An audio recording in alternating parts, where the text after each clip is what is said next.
Okay. Apparently, I didn't realize I had the mic muted. Hello, everybody. Welcome to my channel. Welcome to D's World. Can you guys do me a favor? Excuse me, and let me know how the audio is. I actually need to go grab one of my other devices. I'll be right back. Hold on.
Okay.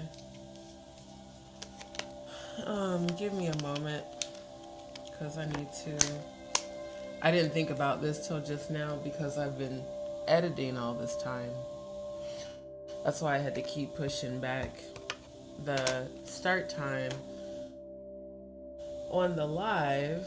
And of course, we're going to be talking about Diddy's sentencing, which happened earlier today, as well as the information as it pertains to Parham versus Combs and the $500 million tape that Jaguar Wright alleged. Okay, hold on. Why is this freezing like that? That she alleged was shopped and sold on the dark web, in addition to flesh that she talked about being sold on the dark web. So what I did, I found the interview. It was on Real Life Street Stars, and I screen recorded the part where she actually spoke the words that I read to you guys in the article on the last live. I will get to your comments in just a second because I know there's a lot of them. And I figured out what was wrong with my phone. And it wasn't even my phone. Apparently I have two different chargers, two different charge adapters. It wasn't even the adapter. It was one of the cords. I didn't realize the wiring was frayed a little bit, and I always would keep both chargers plugged in at the same time on my extension cord. So basically,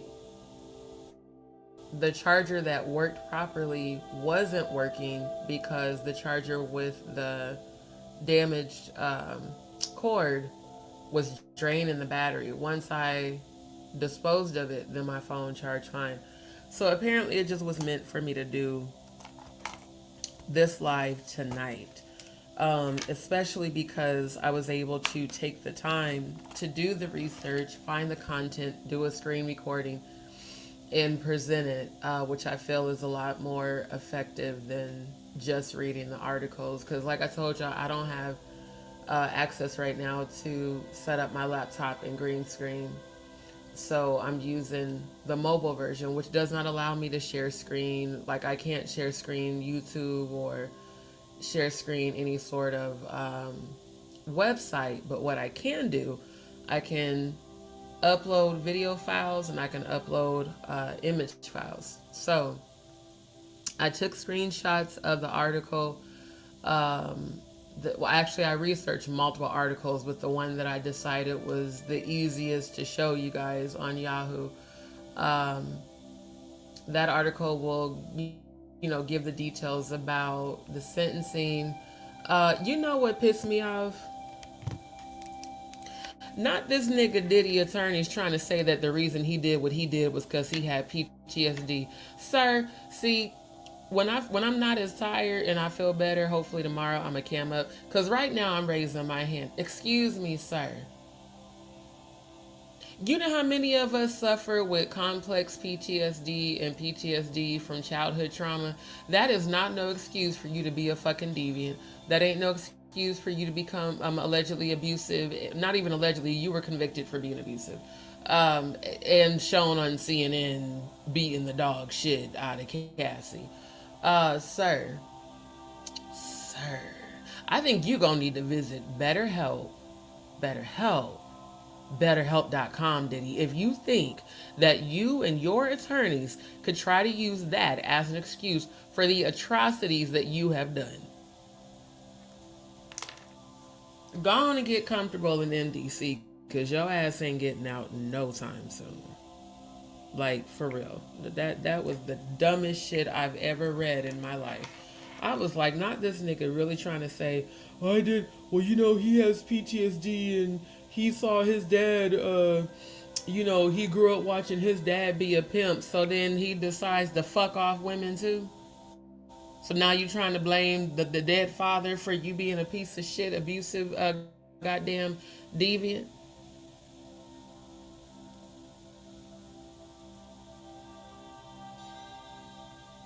We know you like watching dicks be stroked with female fingers that have white nail polish. Maybe you need to take one of them hoes, stick it in your mouth and choke on that motherfucker, because that was the dumbest shit I've ever heard in my life. Like, sir, just take your L and go on about your business. Because look, here's the other thing. I'm going to show y'all this too. He's having a ball at MDC. This motherfucker is at MDC teaching business classes to the inmates. Sir, you are in jail. I don't think if I was an inmate, I'd be taking business advice from you, sitting up in jail. Because all you can teach me is how to fay ya. Ooh, bars. Nah, but for real, like, the fuck? If that ain't the most delusional, stupidest shit I've ever heard in my life. In addition to his lawyer's excuses that, well, he has PTSD and it was probably the trauma. Cállate la boca, cabrón. That's stupid as hell for you to say that shit. Cabrones, that's all of y'all. All of the legal team. Now y'all want to gain sympathy. And sir, let me tell you something. Them 4 years about to be multiplied by 10.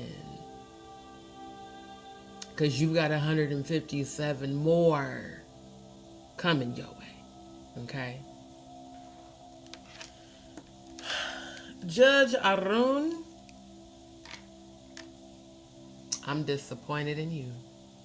Because you made it seem like you was about to give this nigga the maximum sentencing of 10 years, talking about how you were leaning towards the more maximum time, and then you give this nigga 4 years. And technically, y'all, he didn't even get 4. Because he's already served a year. So they're going to shave the 14 months that he's already served. They're going to subtract that from the 50 months. For those of y'all that don't know simple mathematics, that's 36 months left to serve. And when you divide 36 by 3, you get 12. For all of y'all that didn't do well in math classes. So he technically, for this case only, is set to serve 3 years, 3 additional years. However, Parham versus Combs is scheduled for 10 a.m. on October 14th for the hearing. After Parham versus Combs, we have a whole 157 more and counting. That's 157 as of the end of last year. That doesn't count the new cases that have been brought, including the most recent case from the male that claimed Diddy watched an adult film on his phone, went and grabbed one of Biggie's shirt from a storage at a warehouse and nutted on it and then threw it on him. That just came out last month. So I'm just going to round it up to 200 cases. Sir. Just go on and you know, include MDC in your retirement plans, because that's where you're going to spend the rest of your life until you meet your untimely demise, which I saw in the 5D was someone shanking you. Now, before I move forward, all commentary on my channel is alleged outside of my real life experience and is for the purposes of entertainment, education, and investigative research. My opinions are my opinions alone, which I'm entitled to. But I do believe, Diddy, that, you know, I know you think you've won because of the first acquittal. But again, Susan has already filed her appeal to have every single count she brought against you reconsidered for a conviction. And I just have this feeling that somehow this time around, she may actually get some justice. But Judge Odoron, let me tell you something, sir.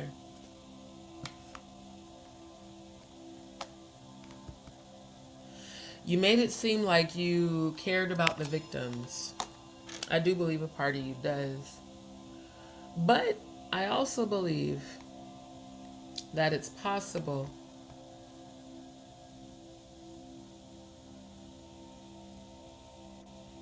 I don't think Diddy had enough money to pay you. I think it could, might, maybe, possibly.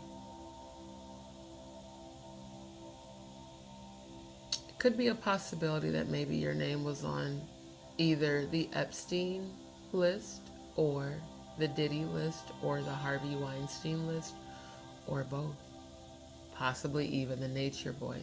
Because, you know, this whole entire time, you've, in the media at least, you've made it seem like you're not going to let him off easy, and you don't care that he's a celebrity, and, you know, the nature of what you did was wrong, but you, 4 years? A jury did not decide this, sir. You did.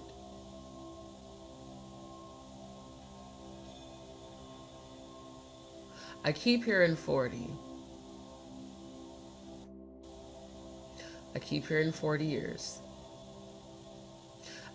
I think collectively that's what he's going to get with all the other cases. And at 55, I just don't see you living to 95. I don't. You know, you'll be blessed if you get another 10 years. I'm going to be honest, I don't even see you lasting that long. I don't even see you lasting as long as 5 years. In fact, I only see you lasting a couple more years. And you're going to spend the rest of your life going to court too. You're already in jail, but you definitely going to spend the rest of your time going to court, sir.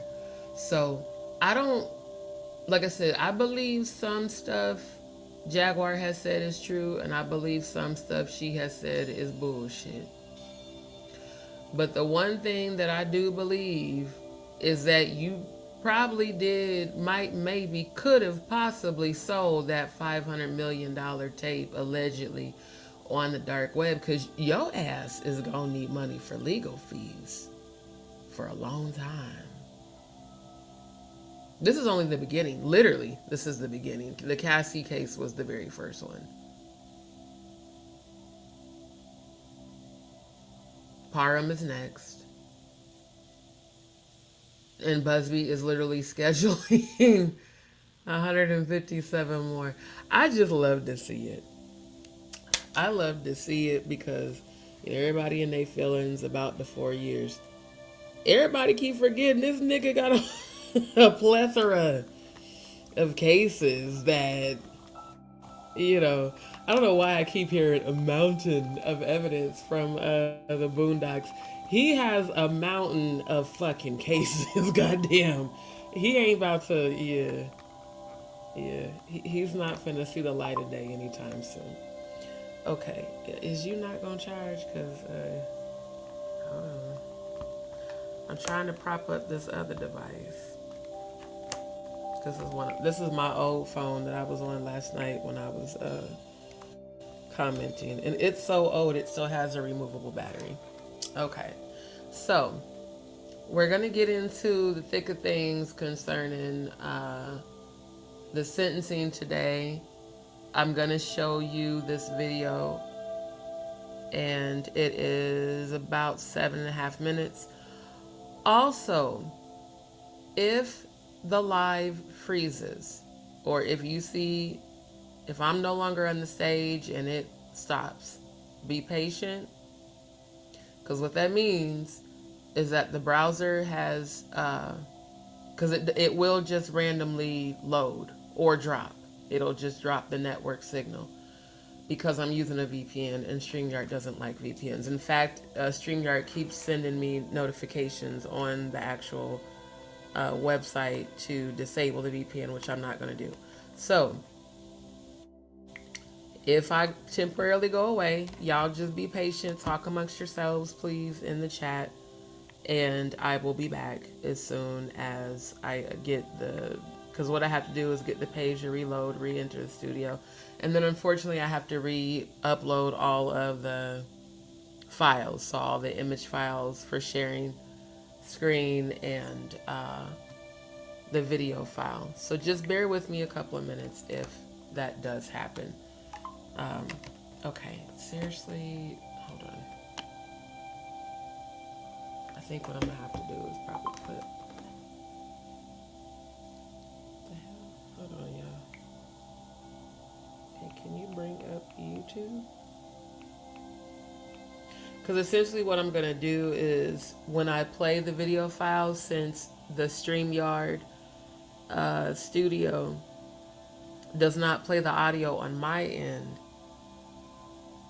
I'm gonna have to actually listen to it on the other device. Okay, why did it sign me out? Oh, that's some bullshit. Hold on, y'all, bear with me a second. Ah, that's some bullshit. Oh, man.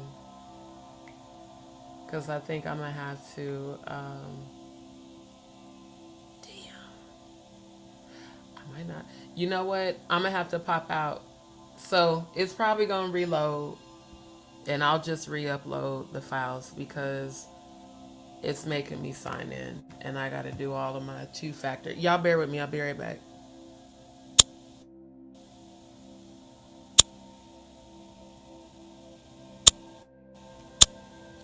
Probably should have signed in before with eyes, maybe. Okay.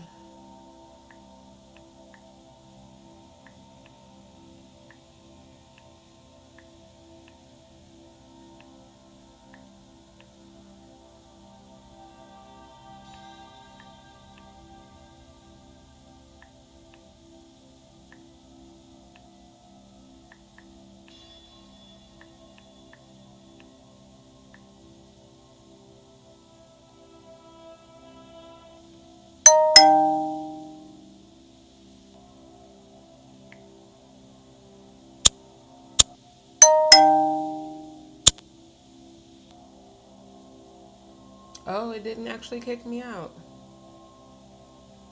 Okay, but what the hell? All right, how about we don't do any of that? All right, give me a second.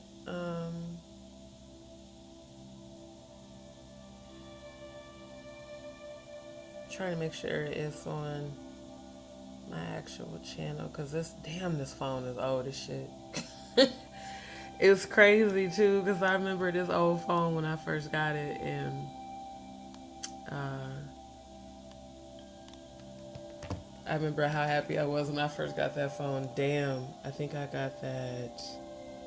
Was it 10 years ago? This phone is old as shit. Anyway, all right. Well, luckily it did not actually kick me out of the studio, which is good. Um, y'all bear with me. I'm going to get to your comments in just a second. I wanted to share this because this made me feel so proud. So when I was doing my research, I seen all of my videos pop up. I was like, okay. Because I was looking for the interview. I was looking for the interview because I knew it was on the blue couch because it was the interview. It was the second one she had did in the beginning with Orlando Brown. Not the Clash of the Titans, but the other one. And I had reviewed this interview last year. And so I was searching for it in the search engine and then ended up finding it on YouTube. But I was so happy when I seen all my little videos pop up. I said, okay, they recommended my shit night. Okay, that's what's up. All right, so anyway, there we go. Let's get into that. Before we get into that, I want to thank everybody who has been tuning in. Thank you to all of y'all that in it's 12:22 on the clock. Angel number. Thank you. Confirmation. Thank you to everybody that's been supporting all of my platforms, not just YouTube, but Rumble as well as Facebook and Twitch and TikTok and Instagram. I appreciate all of my subscribers, all of my followers. Thank you to those that have been sharing my content, because YouTube Studio does send you, your weekly recap, and it showed me all the times that you guys have actually been sharing my lives and the videos. So I want to first of all thank you, because a lot of times, like, I've been on platforms, people that I follow, people I've been following for years, some of them for years, some of them I'm newly following. And I notice how they don't acknowledge or thank their supporters, their subscribers. And I know how good it feels to me to be acknowledged. So I want to make sure to always tell all of you that do support me genuinely, thank you, because it does mean a lot to me. And thank you to those who have been sending positive energy and prayers. It really does mean a lot because there is a lot going on in my real world. And I declare and decree victory, abundance, prosperity, favor, and healing. Also, let me make sure to always acknowledge my angels, ancestors, and spirit guides. Thank you for your energy, your divine protection, and strength. And any energy that rises up against me shall fall by the wayside immediately and be destroyed. And chaos and confusion will come about your lives, and death and hell will follow your own evil intentions back to you. Definitely, before you send any evil eye, curses, witchcraft, dark energy, negative energy, prayers of poverty, scarcity, lack, sickness, disease, remember that before you send those energies, that you cannot reach me because my frequency transcends yours. So therefore, any sort of negative thing you say or do against me is only going to come back to you immediately, but it's going to come back to you 100,000 times more. Because the nature of the subjects that I speak on is why I always pray that prayer of protection, because I know there are people out there that are dark santarias and that dabble, that are dark witches and into all that shit, that have been sending or attempting rather to send dark energy and spell work and all that shit. You might as well just stop, because honestly, You haven't been able to stop me yet, and you're not going to be able to. So it's in your best interest not to do that. As a high vibrational high priestess, my job is to bring healing and clarity to this planet and the truth and exposing deception. That is the reason I'm doing this investigation. It's not about revenge, it's not about resentment. It's I want to know the truth because I don't believe hardly anything that I've been told anymore because so many people are full of shit and liars. So I research, I look for answers, I look for the truth. And I've always been that way since I was a little girl. So I am determined to find out what's real and what's fake. It's not about whether I support Jaguar or not. It's not about anger, resentment, revenge. It's not about none of that. I want to know who all have been involved in these satanic rituals, who all have been involved in these satanic sexual rituals, and all this disgusting activity that involves human trafficking, sexual abuse, and all types of satanic activity involving all of this. These are things that need to be exposed. There are many victims whose voices need to be heard and that deserve justice. So anybody, whether it's Jaguar, Big Homie CC, Odell Beckham, whoever, Drewski, all of y'all that have been accused, if you have done these things you've been accused of, you will be held accountable by the Most High God. Even if somehow you escape accountability by humans, you will be held accountable. And the angelic accountability ain't nothing to play with. If y'all think it's a game, that book, Dante's Inferno, is not fictional. Everything in that book I saw. Because I keep telling y'all, in heaven, like, hell's above earth, and hell is, like, on the underbelly side, the very, like, below the lobby of heaven, underneath that great gulf.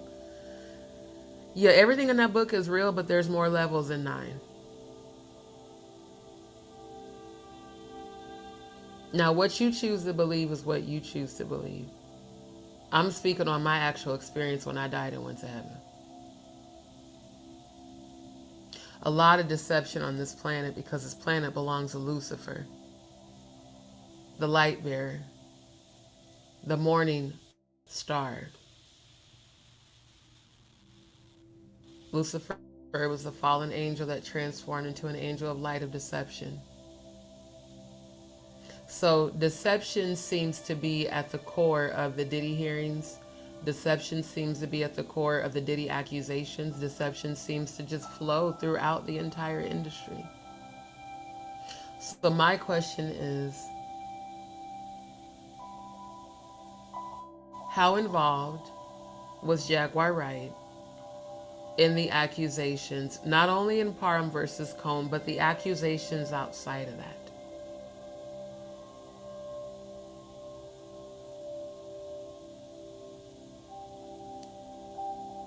So many people supported,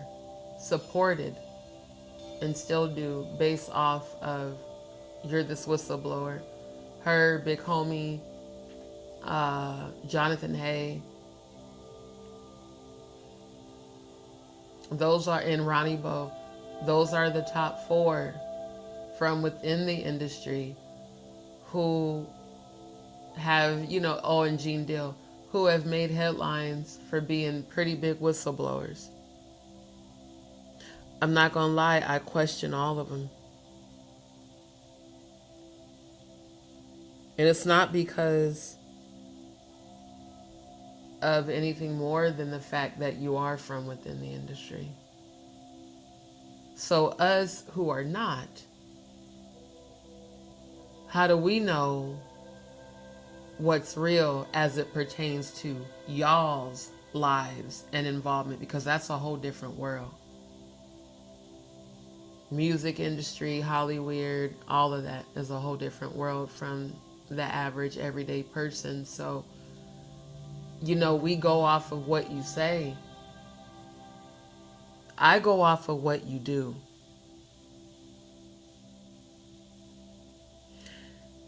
And the more I keep seeing these interviews and like the Goomba shit, I will play the Goomba shit before this live ends. When this woman said, I'm about to show y'all in this video, when she said there's a part of her that it changes you, that dead part inside is the part that I'm concerned could have, might, maybe, possibly participated in the very accusations you're denying because of what you said on Goomba's voicemails. Now, I ain't gonna lie, had I never heard that video, I would have probably said, nah, even though she might be fucked up, I don't think she would do no shit like that. Nah. After them Goomba voicemails, and then the shit you said on the blue couch that I'm finna show. Oh, yeah. I believe that what you said on the blue couch is why you were so empowered to say all that shit on Goomba's voicemails. And y'all keep in mind, the Goomba voicemails was 2 years ago in 2023. It wasn't like that was 10, 15 years ago. That was just 2 years ago. So you have not miraculously changed. See, again, when I was supporting you, I didn't know that shit. I didn't know nothing about. I knew you and Goomba had a toxic relationship because I seen y'all little interactions on YouTube years ago. But I definitely did not know that you had left him all them psycho sounding, fucking voicemails. That shit was crazy. So I'm leaning more towards, I'm going to be honest. I believe you were sexually abused. I do believe that. I just don't believe the whistleblower shit no more, which is amazing because I've been believing that all these years, since 2018.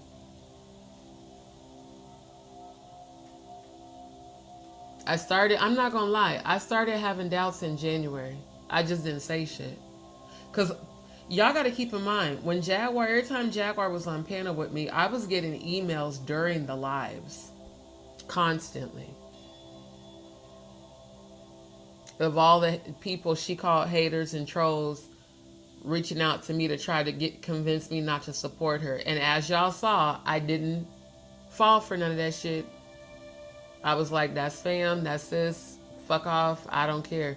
But the more people, different people, kept sending me the same information, I was looking into shit back then. I just wasn't saying nothing to y'all about it.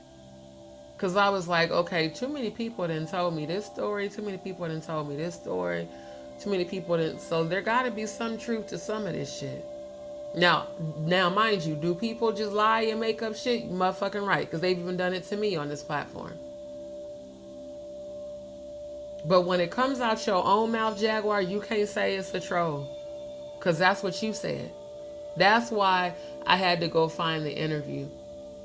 That way I can show what you said out of your own mouth, just like with the Goomba voicemails that were not AI.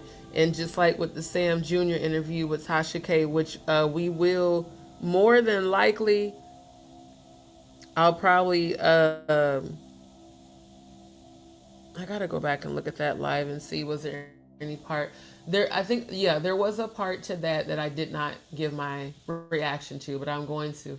And then I was sent some information about an interaction that you had with Sip and with Sam Jr. I need time to fully research that.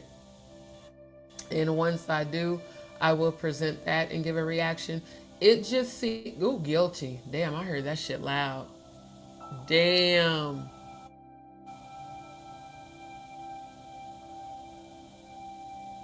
I just heard that loud as fuck when my ear rang. They said guilty.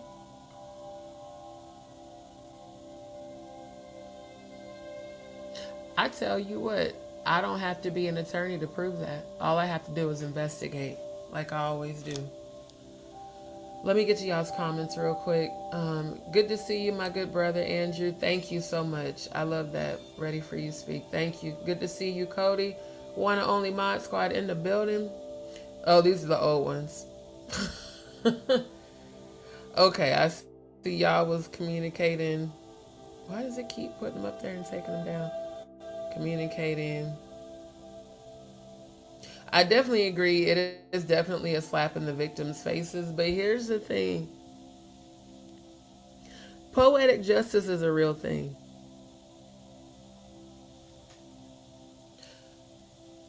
I have a feeling that that judge is going to come up missing in the next 6 months. There's going to be some sort of tragedy that's going to happen. Damn. I just saw a shooting. Um, I think they're going to come, they're going to try to come for Judge Odom. Miss Williams, good to see you, my love. Right, because he's already served 14 months, so he got served, or sentenced rather.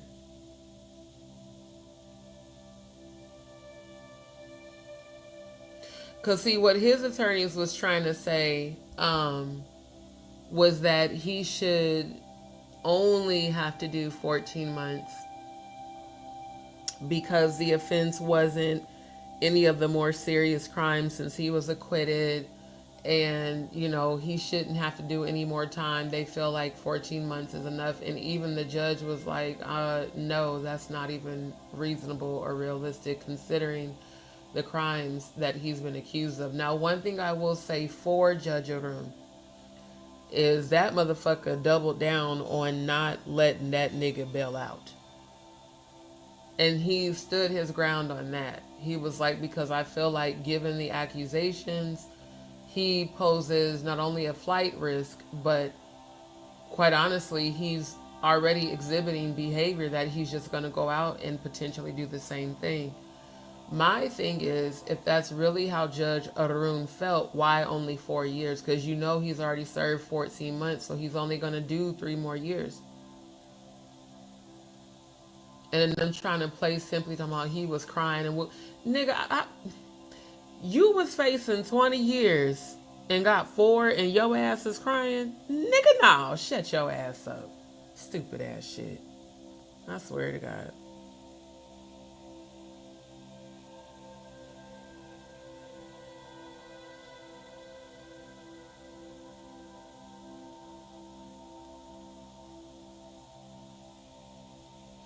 I don't think he's going to get released anytime soon.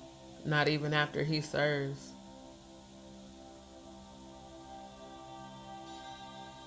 All right, so before I continue, I do not use super chat, super stickers, or memberships on my channel. For those that would like to support the channel, feel free to send any channel donations to my Cash App or Venmo, which is also scrolling across the bottom of the screen. As I've stated on previous lives, YouTube takes 40% of every super chat, super sticker, and up to 60% of memberships as well. People are reporting that their IP addresses, their payment details, and even billing addresses were allegedly being leaked after subscribing. And even some of y'all had reported to me that after certain people's channels, including Jaguar and Odeezy, some of y'all had reported to me that y'all's accounts were compromised. So, no, I do not use super chat, super stickers, or memberships. I will not be re-enabling them for those who keep asking me offline. Just feel free to send your donation to Cash App or Venmo. If you're not already subscribed to me and follow me on Rumble, what is you doing? Get over there right now. Go like, share, and subscribe, because Rumble is the uncensored platform, and Rumble is the platform where we're going to be doing the watch parties once I am in a position where I can set up my laptop and my green screen, which will be soon. Rumble is also the platform for all of my completely uncensored content that tends to get censored and targeted on both TikTok and YouTube. So you definitely want to get over to Rumble and like, share, subscribe. That way, again, when I start to show you guys the uncensored content, you're already on there. Family, don't forget to hit the like, hit the like, hit the like, hit the like, hit the like coming in. And if you are coming in the middle of this, hit that like on the way out. And thank you to those that have been signing and sharing my Stop Global Cyberbullying Gang Stalking petition, which is holding YouTube accountable for allowing this. Please continue to sign and share. So thank you so much. Gemini Ant, good to see you. Thank you so much. Good to see you. Good to see you. There's a lot of comments. Okay, I'm trying to get to as many as I can. Why is that one doing that? That was annoying. Like, I just want, why the hell is you doing that? Just charge. Okay, she said, in my opinion, Cassie wasn't a victim. She was victimized during her 10-year relationship, which she stayed in and went back to for money. I respect your opinion. However, my opinion is any woman who's being abused should not be blamed. And I'm going to tell you why. Women stay in abusive relationships all the time, especially when they grew up witnessing their mother be abused because they were conditioned that women are supposed to stay. I watched my own mom go through that. And she stayed with my dad for 12 years and he abused her. I love my dad, but he did abuse my mom. And that's the truth. And I hated him for it. At the end of the day, no woman deserves abuse. Even if she goes back, even if she stays. Because it's easy. Okay. What in the fuck? God damn. It's easy for us to say, well, she was there for the money, she was there for this, but the reality is, unless you actually know Cassie, you don't know why she stayed. But what I know is that I have more compassion for understanding, or not compassion, more empathy for understanding why a woman would stay with someone who's abusive, especially even as beautiful as Cassie was. If she has low self-esteem and she feels like, well, this is what I have to do, I could see why she would stay. Now, if she really was only there for the money and, you know, she was willing to put up with whatever for the money, that's different. Even in that situation, she still doesn't deserve abuse. Now, you can't say you're a victim if you willingly participate in abusing others. But someone who suffers from that toxic abusive syndrome that they saw growing up is someone who actually needs help and healing. What Cassie really needs is a whole shit ton of therapy, which, I mean, I've read that she's been seeing a therapist, but she needed it back then. She needed someone to show her that she didn't deserve what she endured. Because quite a few people have said that. You know, I've seen different interviews on YouTube, other black, especially the black men. I can't stand the victim shaming on these black male podcasts. But them saying, oh, Cassie was down with the shit, and then now she's just trying to get paid. Again, I don't know what's wrong with people. If you could watch that CNN video and feel like Cassie deserved that shit, I'm sorry, something wrong with y'all. For real. And I'm not saying this towards you, Miss Williams. I'm saying just in general. And really, I'm mostly saying that to all these black men, some that I know right here in Houston, that victim shamed her when she first came out with her allegations. It really pissed me off because, again, no woman deserves abuse. Now, if a woman's beating the dog shit out of a dude or putting her hands on a dude, well then if he hits you back, that's on, hey, you shouldn't have been putting your hands on people. I do believe that. Don't put your hands on nobody and then get mad when they hit your ass back, because that's self-defense. But when it comes to why she stayed It's speculation. I mean, it could be, maybe it is that. Maybe it is that she saved for money or whatever.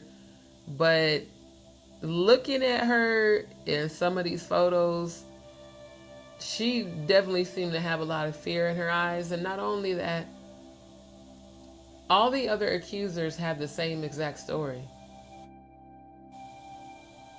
And each of their stories happened at different times, even different years. Hell, some of their stories were decades apart. So it's different because back then there were no smartphones to take photos or screen record or screenshot. You know, we didn't have all of that back then. But there is footage of the parties, and a lot of it. Not to mention the Dirty Money party that Kevin Hart hosted with Usher and them, where Diddy admitted to waking up with Usher, and Usher was like 10 years old. So I'm just saying, I just don't feel like Kathy or anybody else deserved.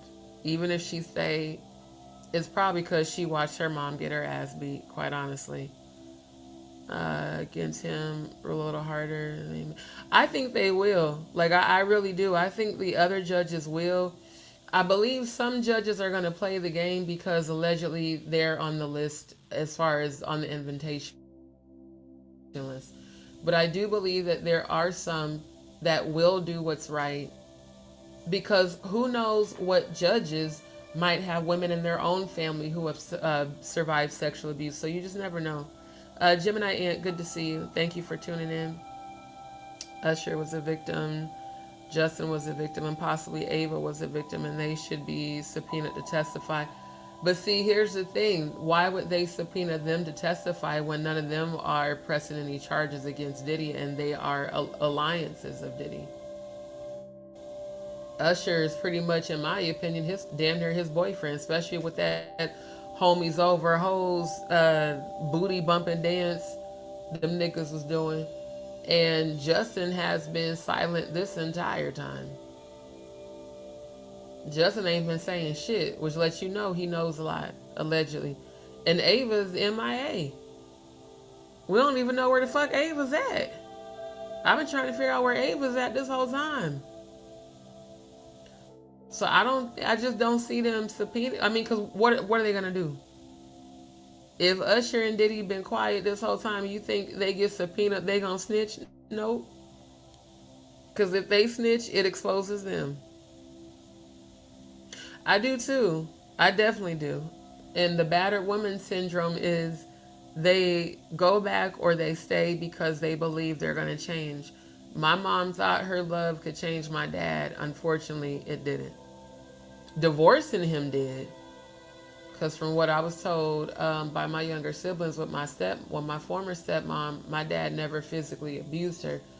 But at the end of the day, a lot of women, when they grew up, like how my mom told me, she said growing up in her time, and even when I was born, she said between the 60s in 1980, it was basically seen as a sign of respect for a man to beat his wife. That's what my mother told me. She says, so it was normal for men to put their women in their place. That was like a normal thing. So again, yeah, Diddy obviously saw a bunch of shit growing up. That's still not an excuse for you to grow up and be a fucking deviant. It's still not an excuse for you to grow up and be abusive.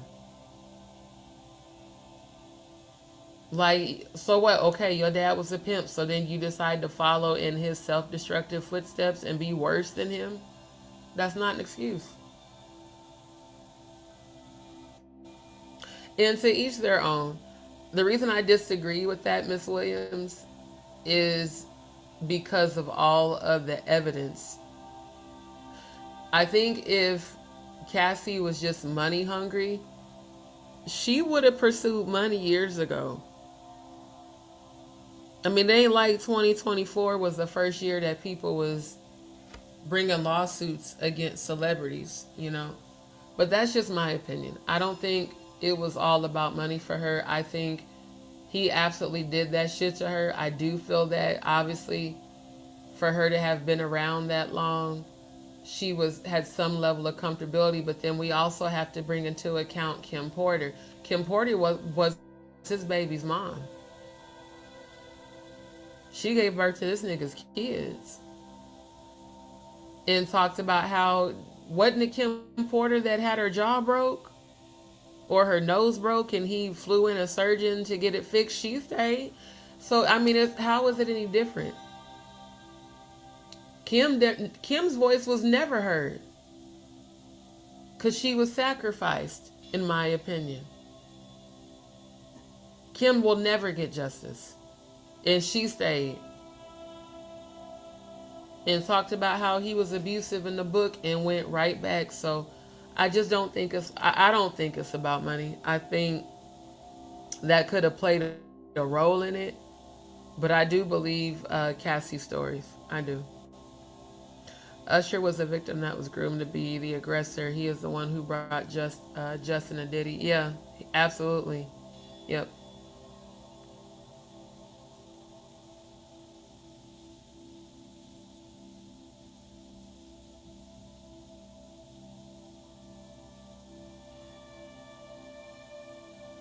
Sadie got 4 years and they should let everyone go. I'm not understanding your comment, Gemini Ant. Chelsea, good to see you, my love.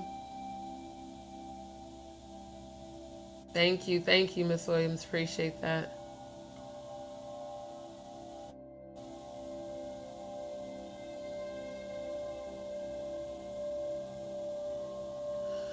Um, when I had that premonition of her and Jaya, she was in there for a few years.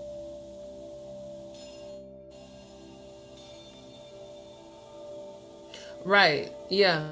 First they said he should get acquitted because he's an amateur porn producer. Then they said he should get acquitted because he's just a voyeur that likes to record. Now they're saying, well, he has PTSD and he suffered trauma watching his dad be a pimp, and that's why he is the way he is with women. This is why there's a cold place in hell for his attorneys.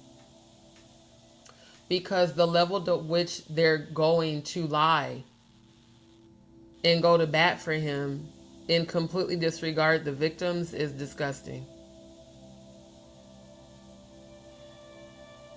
Right, right. Yep, yep.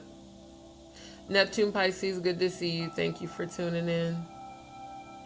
Yeah, I received some content about SIP exposing Jaguar. That's going to be coming up more than likely this coming week.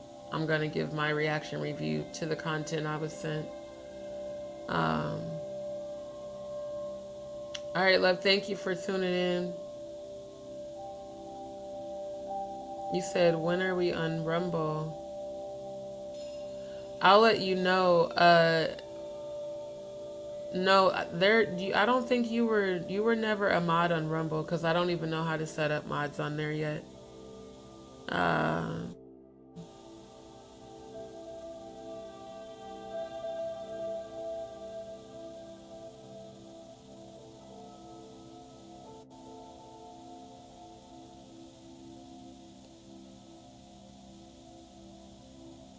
exactly. Yeah, because Kamora Lee Simmons um took the girls and stuff. So that's what I'm saying. Like that's what sucks the most about what happened to Kim.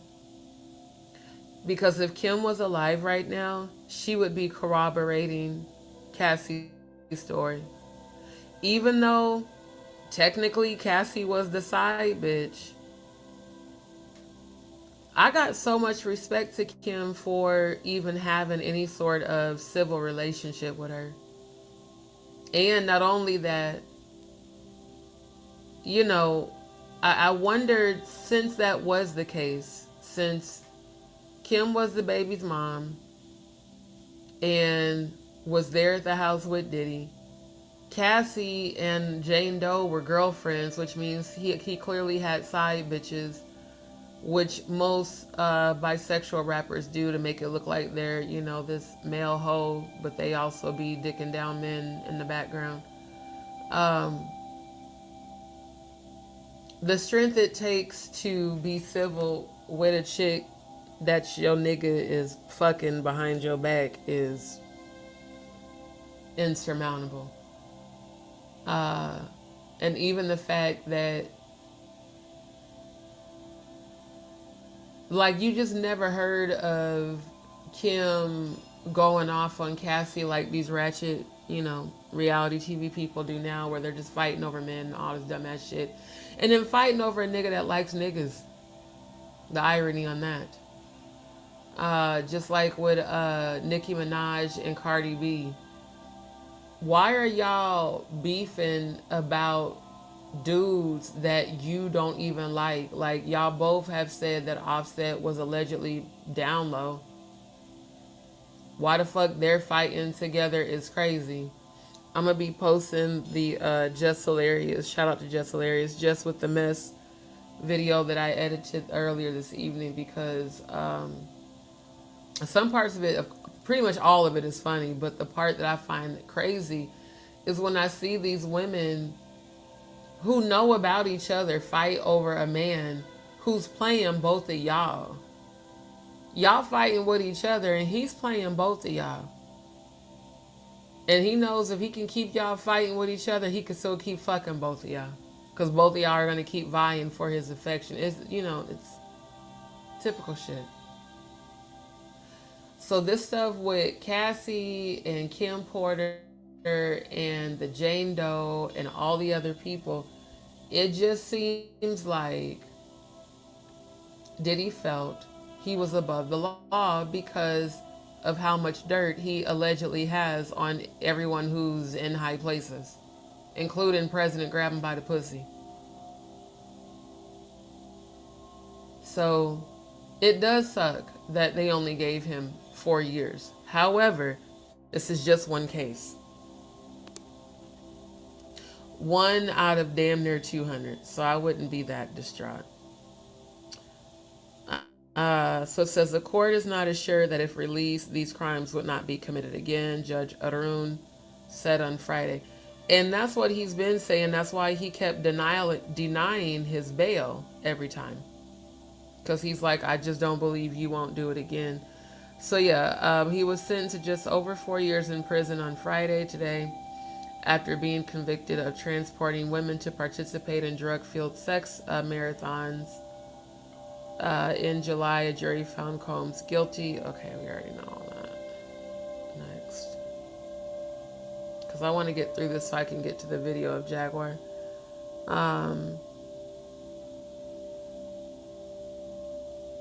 So yeah, engaged in prostitution related to his former girlfriend, Cassie Ventura, and a victim who testified under the pseudonym Jane. Judge Arun handed down the sentence in Manhattan federal court. Combs faced a maximum of 20 years in prison, which is what he should have fucking gotten. But trust me when I say he's going to get the 20 years. It may not be in this case, but it is coming.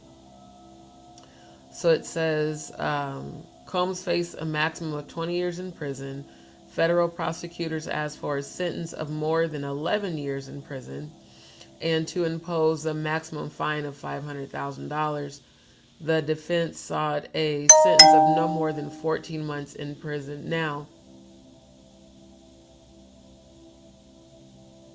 I gotta zoom in so I can see this better.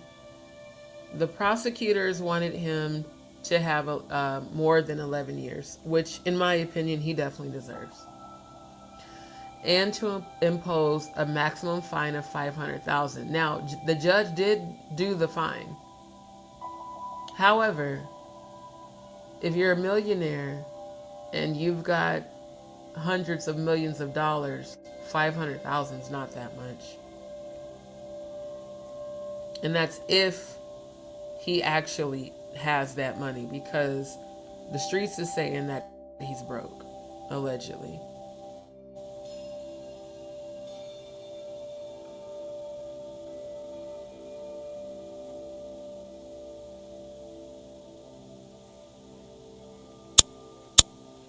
Hold on, I was trying to find...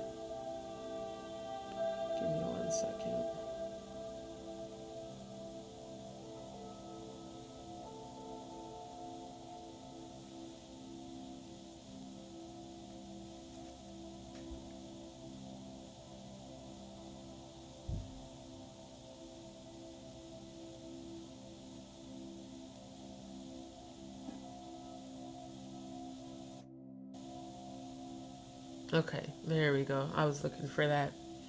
So yeah, it says, hold on. So yeah, Combs was sentenced to 50 months, 4 years and 2 months behind bars. So if he's already served 1 year and 2 months, he literally only has 3 years total to finish for this particular sentencing. Um, Judge Arun also imposed the $500,000 fine and ordered 5 years of supervised release, aka probation, once Combs leaves prison. The judge told the court on Friday that a substantial sentence was needed to send the message to abusers and victims alike that exploitation and violence against women is met with real accountability. Um, this doesn't make sense. The judge told the court that a substantial sentence was needed. So why 4 years? That's like not even half of the maximum. I just feel like if he wanted to show them that, hey, you can't get away with this, I would think giving him the 10 years would have been the best way to have done that.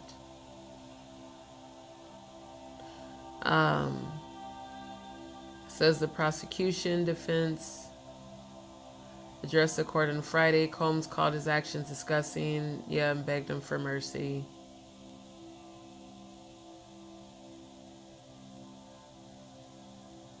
So yeah, Judge Arun said that because Combs went on to assault Jane after he assaulted Cassie, the court is not assured that if released, these crimes will not be committed again.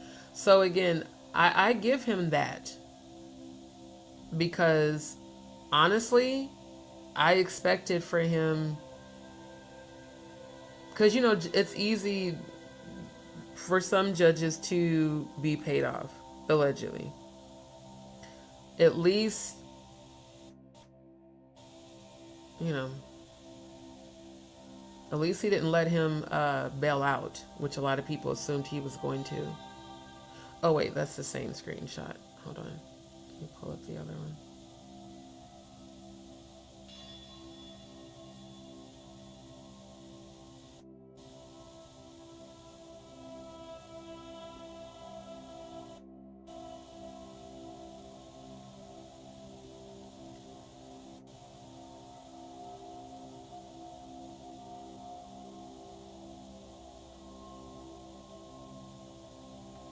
Now, this is also where it kind of throws me off because he says, um, to Miss Ventura and the other brave survivors that came forward, I want to say first, we heard you.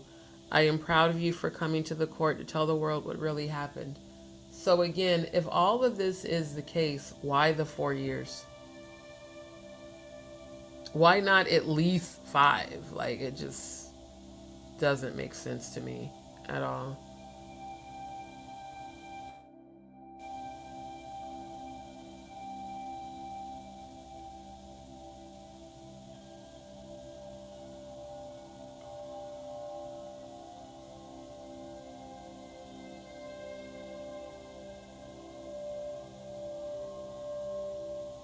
Here it is. That's what I was looking for. I had to search through the screenshots. Let me get the second part to this. Yeah, the PTSD defense.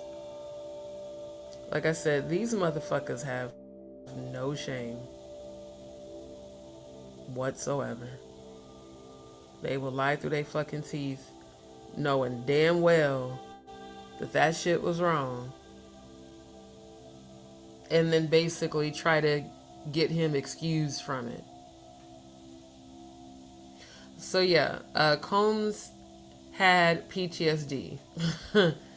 Defense attorney says. Agnifilio, however you say his name's Combs' lead defense attorney, and the fifth one to speak at his sentencing, acknowledged that he was asking a lot for the court to grant Combs a 14-month sentence. that falls well short of the 70 to 87 months recommended by federal probation officials. In his argument for such a short defense, Agnifilio said that Combs had PTSD that was possibly caused by the death of his father when he was a young child. Pause. That does not give an excuse for his fuckery.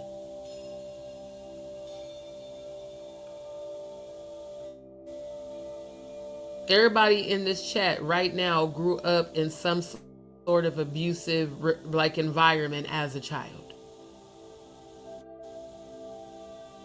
We didn't decide to go out and fucking participate allegedly in satanic rituals and satanic sexual rituals and abuse. Nah, fuck all of that. You want to talk about PTSD? A lot of us deal with that shit. We ain't out here doing fuck shit like Diddy did. Like, y'all, man, this is the dumbest shit I've ever fucking heard, bruh. Like, he's the only motherfucker that's dealing with childhood trauma. We all got childhood trauma. All of us. That's why I tell y'all all the time that healing is a choice. He chose not to heal. Therefore, he has to deal with the consequences of his actions. Period. The fuck? This is stupid as hell. Talking about maybe that's the trauma. But what's clear is he had post-traumatic stress disorder. That's not a defense. You're a horrible attorney. Like, seriously. That's the dumbest defense I've ever heard. For someone to be considered such a high-profile attorney, try to use that as an excuse. You're a fucking idiot, bro. Like, straight up. He argued that the case had already destroyed Combs' career and reputation. This has just been a devastating, destructive case for this man on the largest of stages. You know what, Agnifilo? Both you and Diddy could suck each other's dicks and choke on them. Like, this is the dumbest shit ever. Devastating for him? What about the victims who are living with flashbacks from complex PTSD from the shit he fucking did to them? What about them? Devastating? To the abuser? Agnifilio, do you have a daughter? How would you feel if your daughter was a victim of Diddy's? I think that would be more devastating than this man being fucking held accountable for the fuck shit he did. And really, the accountability doesn't match the crime. 4 years is not enough. Now, mind you, he has other cases, but in this case, he should have received 10. Minimum. 5 at the like bare minimum. So, Agnifilio, or however you say your name, please go play in Traffic and lose. Because y'all some stupid motherfuckers for that dumbass shit. Now, pause. This is the screen recording, and let me switch my banner. And again, even though I'm switching banners for those that want to send channel donations, it's also pinned in the chat on YouTube. Just want to make sure this disclaimer is posted. All video content we're going to be reviewing is for the purposes of criticism, commentary, entertainment, news reporting, scholarship, investigative research, and is covered under the fair use clause of the copyright disclaimer. Give me 1 second. You know what, Neptune? I'm done with y'all. It do sound like some kind of weird ass fucking disease. I swear to God. Nah, be yourself, bruh. You stupid. It does though. It sounds. It does. Oh my God. Okay. So again, this is a screen recording. I think it's like about 7 minutes. What I'm gonna do, like I said, since it does not play the audio when I'm inside of the studio. I'm going to listen to it on YouTube on my other device and then periodically pause to give my feedback because I'm going to do this one first and then the Goomba one again. Give me 1 second. I want to make sure this is going to play on the other device. Ooh, and it's 1:11 a.m. Thank you, angels, ancestors, spirit guides, for that divine message and divine confirmation. Okay, go to channel.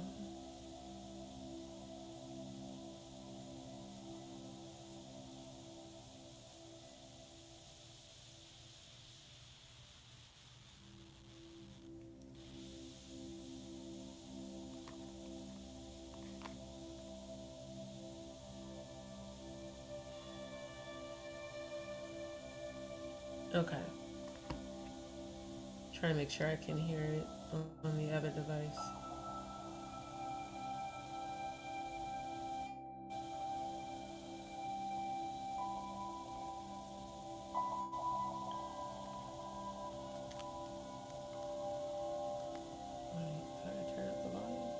Oh, that's why I couldn't hear it. Okay. Yeah, I love when the angel numbers show up. All right, so I'm going to get this started now.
Can you break that down a little bit more? Why you think he said that? Well, considering that the is selling his own God evidence that would put him in jail against him on the dark net to the highest bidder.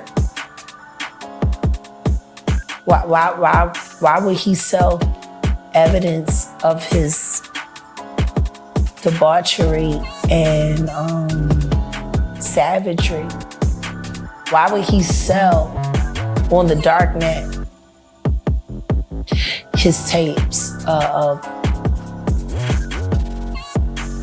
all the just terrible? Wanna know why? Because he doesn't intend to stand trial.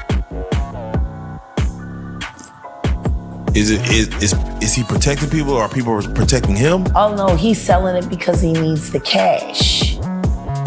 The last freak off tape that just got sold on the dark net, which I know because I monitor, went for $500 million.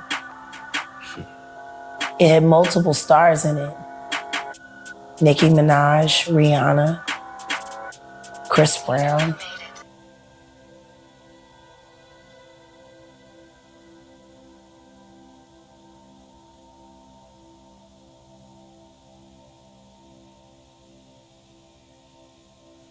I paused it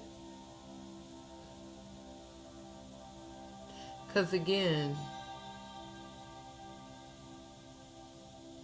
Why are you monitoring the dark net?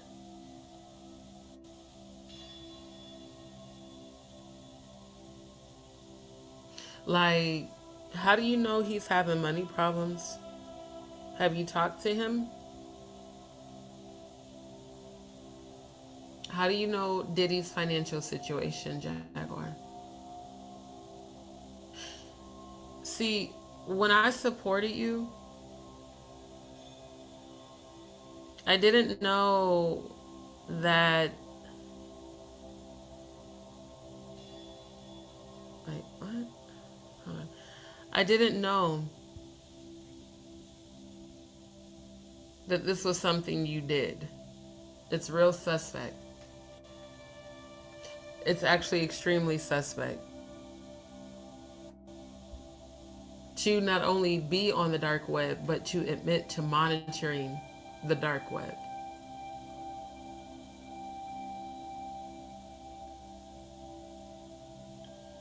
And again, who are you monitoring for? Like, what is the purpose? Like, literally, why are you on the dark web monitoring anything? Who, like, for who? The average civilian doesn't monitor the dark web. They don't even honestly know that it exists. I found about the dark web when I found out a few years ago that some of my information got leaked on there, like a lot of people's, you know, people who had T-Mobile and all this shit. Everything I've ever heard about the dark web has always been nefarious. So just like how you had told me offline when we would talk on Instagram, and you would tell me how you always monitor YouTube, how you monitor all the content creators that speak out against you or that are not in agreement with you. And I even thought that was weird. And I remember because I laughed, I was like, how do you have time to monitor YouTube every hour on the hour? No, you know, these days I have a lot of time in my hands. You shouldn't. Because that's time you could be spending creating brands, creating a real nonprofit organization. But the dark web monitoring is extremely very telling. Because again, who and why? Who hired you to do it, allegedly, and why are you doing it? I mean, I would imagine a person monitors the dark web to possibly be a liaison between women that are shipped in shipping containers, which I heard come out of your mouth myself multiple times when we were aligned. And she also mentions that in this video about women being shipped and then all of a sudden they are in some place that they don't know being fucked by a whole bunch of random people.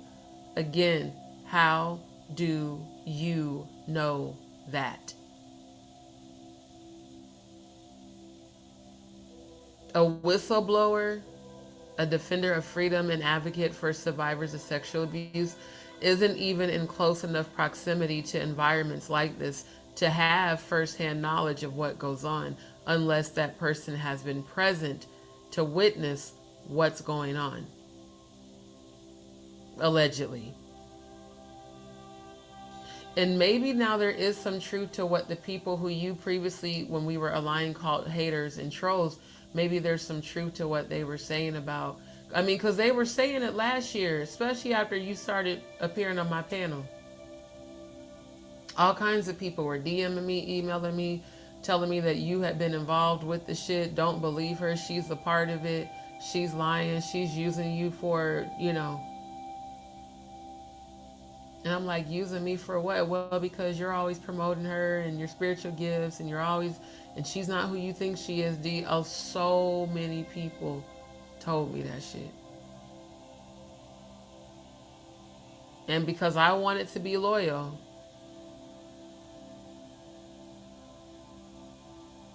I ignored what everybody told me.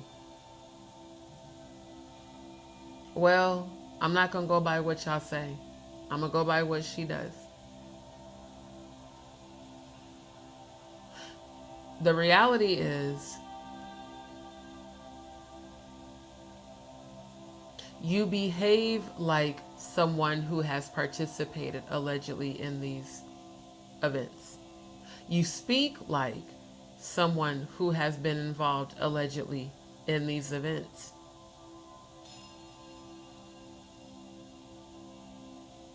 So if it walks like a duck and it talks like a duck, it probably is a duck.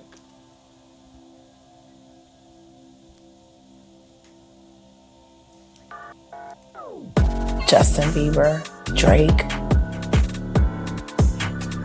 It was a really interesting night in Calabasas, and he just sold that footage. How come you think it doesn't get leaked to the public? The dark net? Yeah, like... Because of the dark coin. Most people don't even know that the dark coin exists. But that's how they're trading for all of the flesh they sell. Which is why I became so outraged last year when the twins turned 16 and he had them dressed like prostitutes and then he auctioned them off. Pause. How do you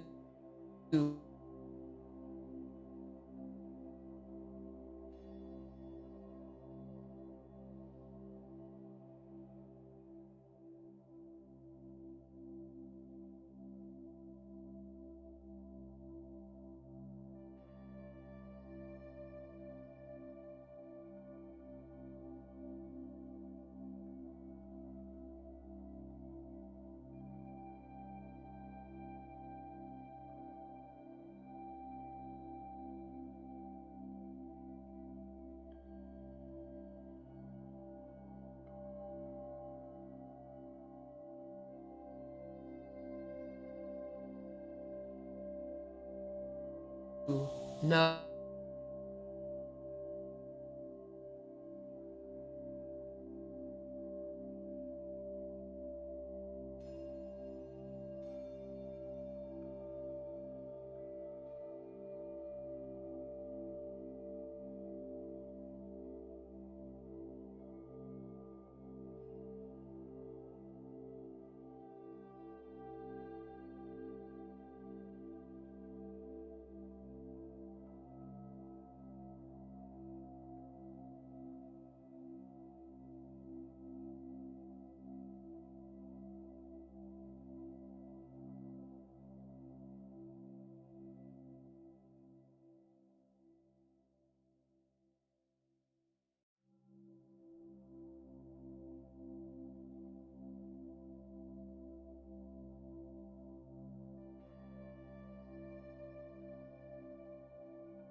Okay.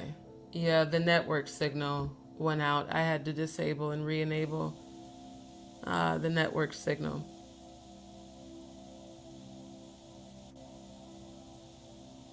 So give me a second to re-upload the video file.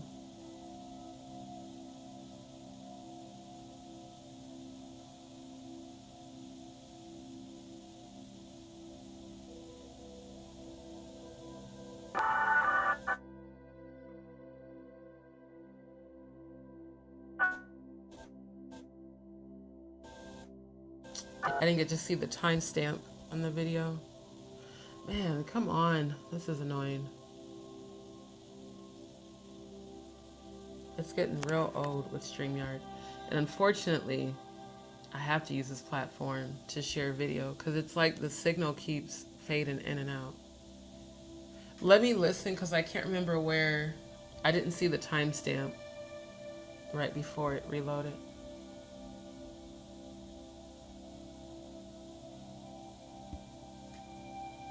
To stand trial. Is he protecting people or are people protecting him? Oh no, he's selling it because he needs the cash. The last freak off tape that just got sold on the dark.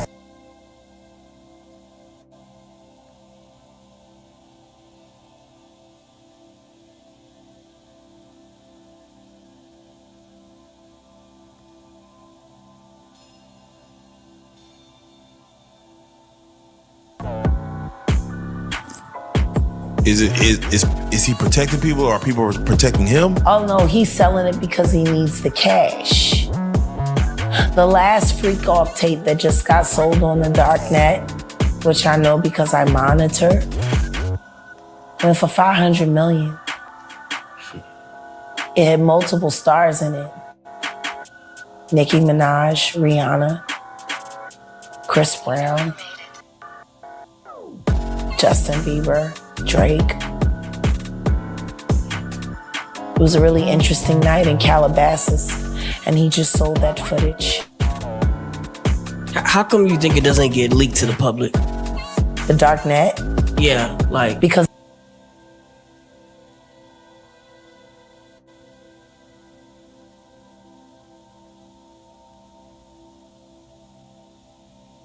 So, the way she said it was an interesting night in Calabasas, again, were you there? Because what we know about Jaguar is that she has, especially as of late, claimed to have been present at so many different events. Like she said she was present when Rihanna first met Jay-Z. She said she was there when Angie Stone was allegedly killed. Then she said she was there for the Kim Porter situation. She was allegedly there for the situation with Kathy White. It's like you always claim to be present at said events, but you never say that at said events where you've witnessed all these things going on, how you or what you have done to stop. Like you never said, all you have always talked about is how, you know, Diddy and Jay-Z allegedly were abusive and did all this shit. But it's like, what sucks about this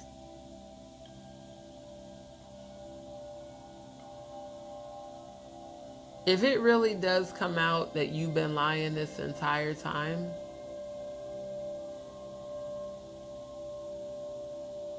how will we ever hear from real victims who actually had real life experiences at the Diddy freak-offs? Like, I'm quite sure them girls that was at the Bad Boy, or Dirty Money rather, party have some stories. I'm quite sure all of them do. And unfortunately, money can silence people. Money can buy a person's anonymity, for sure. If you get the right person at the right price, yeah. Like the chick whose hair caught on fire at the Dirty Money party. Pretty sure they paid her off.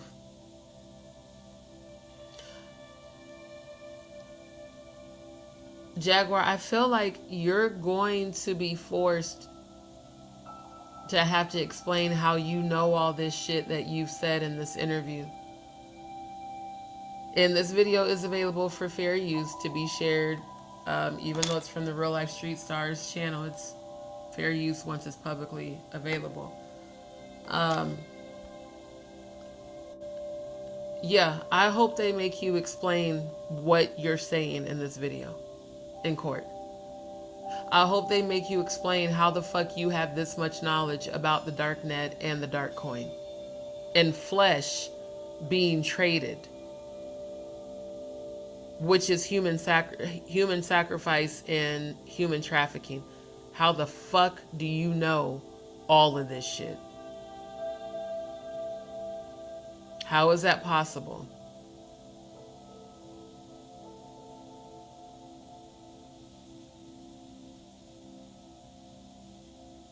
Said, how do you know who is in unless you were there when it was filmed or you paid and watched the film, because they are not going to show the film for free without purchase. Or like you said, she's in the middle person handling the sale, aka transfer of film and dark coin. Also claimed to be there with Aaliyah and how the plane crashed. Clearly you were not on the plane. Exactly. Neptune, hypothetically, if someone has good intentions of getting access to the dark web by exposing it to law enforcement, wouldn't that be counterproductive, just for the simple fact that the FBI could have gotten access to the dark web a long time ago, which kind of further proves her point that the law enforcement, even the government, is with the shits. I mean, but here's the thing. That ain't some major discovery Jaguar made. Anybody with common sense who pays attention knows that people within the government are with the shits. Hell, the watch party we did on Rumble, all those people on that Pizzagate documentary, they said it. They detailed the people allegedly in the government and military and education and entertainment that are all in on this shit and with the shit. So, yeah. And I mean, obviously, you know, the FBI, CIA, they have access to the dark web. The problem is, are they the ones doing the trading on the dark web? Because that's what people are alleging. And multiple people, like I said, not just Cassie and Jane Doe, not just the Susan lady, I think her name's Susan Wright, the one that's appealing the overturned charges of sex trafficking and RICO. So we know that, yeah, that's been said for years, that law enforcement. So my thing is with her, there's got to be an explanation for you having all this knowledge.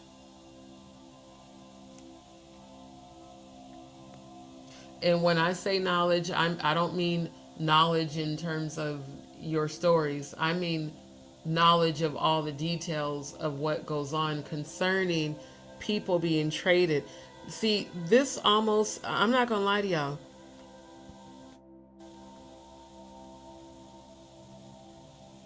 if Jaguar had common sense, this interview would not have ever aired. And I'm gonna tell y'all why. Or at least not this part of it. Jaguar, by you doing this interview where you are releasing all these details about Diddy and the dark coin and people being traded, I would think that that could potentially have you viewed as a potential accomplice, which is what you're being accused of in the Parham versus Combe hearing, is being an accomplice and being allegedly a passenger transporting women to the Diddler's locations. Now, you said they get shipped. So I don't know anything about this. I'm just making an assumption. So let me get this straight. Just like how you purchase items on Amazon and Amazon ships those items to your home, you're telling me that on the dark web, flesh is traded, which sounds like people are being sold and traded and purchased allegedly, and then physically put into shipping containers and shipped off. Now, again, you told me about the shipping container shit over the phone when you offered the safe house earlier this year. You told me about it, just like when you called me freaking out about the live I did at the first Airbnb I went to.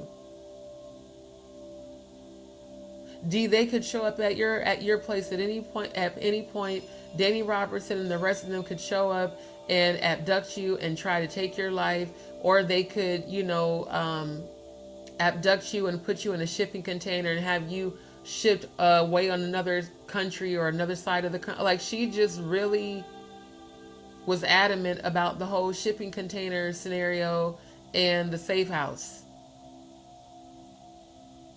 And again, the accusations aren't just Parham versus Combs. There are other people, other women who I have seen make these accusations on YouTube alone, claiming that they have been threatened to be shipped off in a container by Jaguar whenever she got upset with them, allegedly. It's crazy because you told me that, and that's also in the Parham versus Combs hearing. Not to mention your son calling you a profane prostitute and saying that you were used as a sacrifice by people higher up in the music industry. He also exposed the Roots for being a part of that elite evil sector. And here we have again you speaking about women being shipped off in containers. And then you speak of flesh being traded. The same way you said that about Angie Stone. That they needed their 1 pound of flesh. Now, a pound is a currency.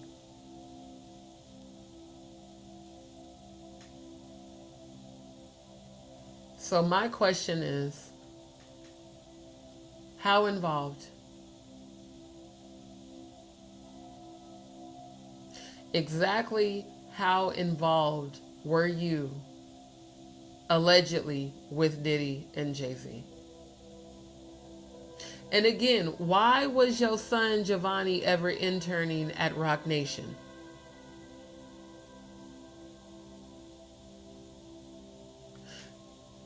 I wonder when was the very first time you went public exposing Jay-Z and Diddy? Because again, the shit you're saying in this video is indicative of someone who has allegedly witnessed this. Just like on the Goomba voicemails. Which definitely were giving assassin type of energy. So nah, not supporting the cruelty-free artistry, not supporting any of that bullshit. I'm supporting the truth. Of the dark coin. Most people don't even know that the dark coin exists. But that's how they're trading for all of the flesh they sell. Which is why I became so outraged last year when the twins turned 16 and he had them dressed like prostitutes and then he auctioned them off as NFTs because the NFT that he sold them to was attached to that dark fucking coin. It was like a promissory note.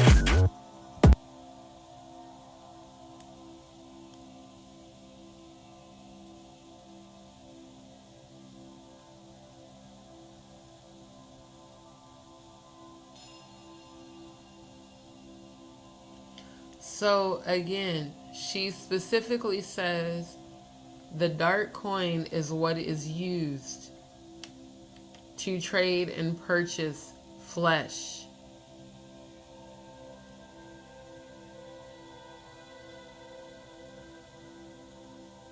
Is this flesh alive?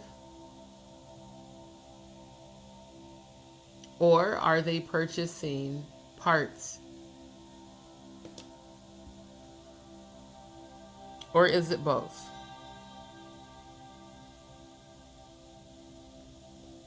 To sell his daughters to the highest bidder. You see movies like hostile. Do places like that really exist? Absolutely. Absolutely. Do the things that go on in places like that exist? Absolutely. Shit. It's funny because there are 3 women I know.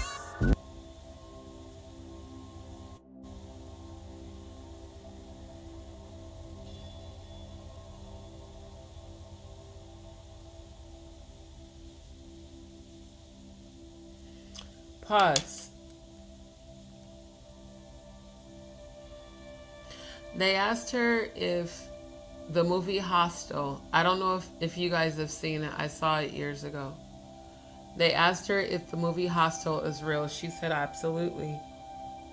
Are the things that go on there real? Absolutely. That means she was present.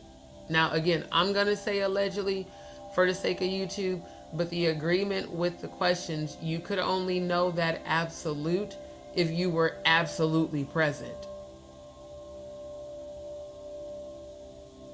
Otherwise, it's just you lying and pulling shit out of your ass like people are accusing you.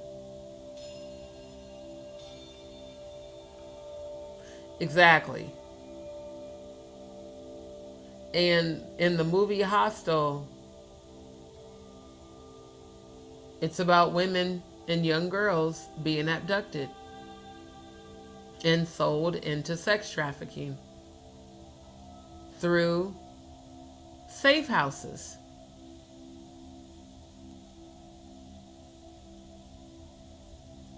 I hope you guys are seeing the theme here now. Rejection is always God's protection. If February 9th would not have happened, we wouldn't be where we are today right now in this investigation.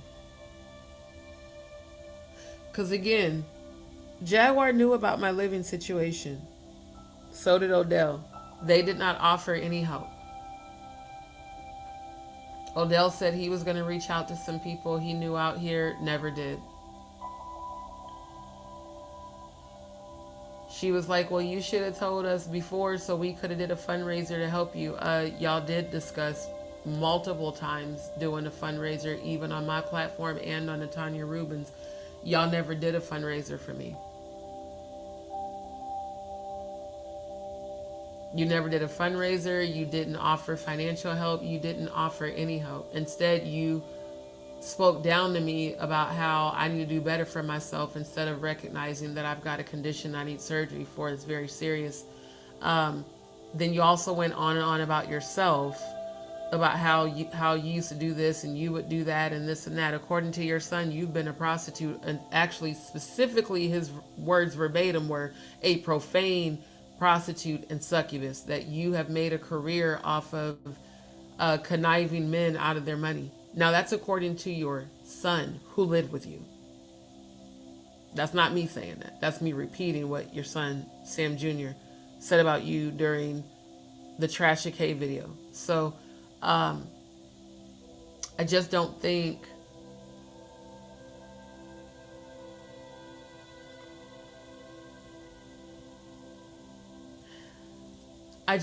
you're innocent.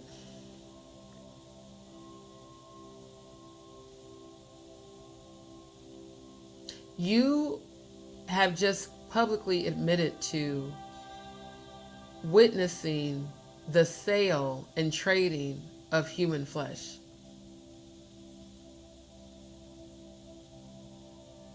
Why have you not been questioned about this? Probably because they think you're crazy. And like Dave Chappelle said, calling a person crazy is dismissive. I'm not saying that there's zero truth to your story. I absolutely believe you were abused horribly. And that's why you are the way you are. But whistleblower, truth teller, and defender of freedom are all three a huge fucking rubber band stretch. I just don't see any of those fitting who you've presented yourself to be. Because a true survivor of sexual abuse would never ever make a guest on their YouTube show feel uncomfortable, let alone abused. A true advocate for survivors would never publicly humiliate a survivor like you did to me on February 9th and the following days after. They definitely wouldn't make fun of a woman losing 5 babies to miscarriage. It's just, you know, it's like the more I look back on some of these interviews, the more I see how much she was saying without saying it, and then how much she was saying with what she was saying. And the bottom line is, you have just admitted to witnessing, watching, and might possibly could have even been a part of the sale, allegedly. Because again, how the fuck did you know how much it cost?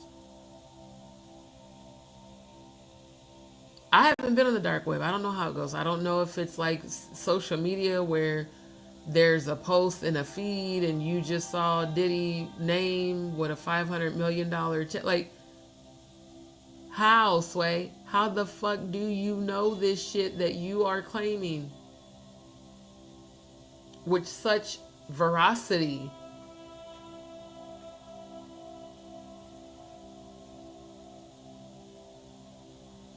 Well, I know that last tape sold for $500 million on the dark net because, you know, Diddy needs the money. Then you go on and on about how he allegedly sold his twins as NFT. See, these are all things that are over my head because I'm not a part of that shit. When you say that he sold his daughters as NFT, what that sounds like is that an NFT was offered in exchange for alleged access to his daughters. Allegedly. Then I heard rumors about Diddy allegedly having an inappropriate relationship with his daughters. And I actually had heard those rumors a while ago. They're like, well, he can't really sell his sons, but he can definitely sell the twins. Then all of this talk about sacrifice prior to him being locked up. Also very telling. A pound of flesh is some wild shit.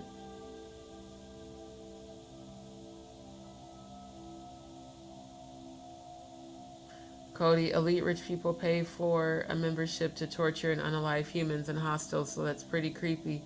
And also, foreigners being physically tortured. It's a hunting club for the elite, but with humans. I know. And I'll say allegedly for the sake of YouTube, but yeah. This is also why y'all need to get on Rumble. Because we're definitely going to be doing more watch parties about this as well. On one of those Blue Couch interviews, Jack says she had people with cameras when she couldn't be there. I used to watch that channel, and Jack said a lot over there, which she should be under the jail. Can you send me those, if that channel's still up, can you send me the link so I can go research, please? Because I would love to see that content. Especially this one. Because I remember her saying that. I remember her saying that even on the Piers Morgan, I believe, where she said that her and her girls always had body cameras and stuff. What happened today with the Diddy trial? He was convicted. Or not convicted. I read your word, convicted. Yeah, cryptocurrency, basically. He was sentenced today. So yeah, Diddy was sentenced today. But now that that's over, the hype about it is going to start to die down until the next case against him gets presented in court. And according to what I had researched about Busby, he's been in the process of getting all of this scheduled over the past year and a half.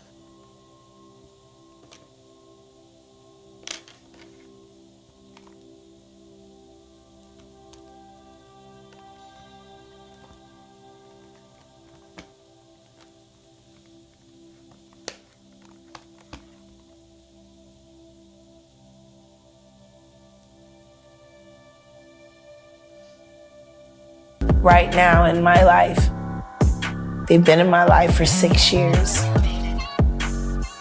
I've been caring for them for 3 years. I got them off of Epstein Island. I cannot say where they are in the world. What I can say is, when they got into the boat, they were roughed.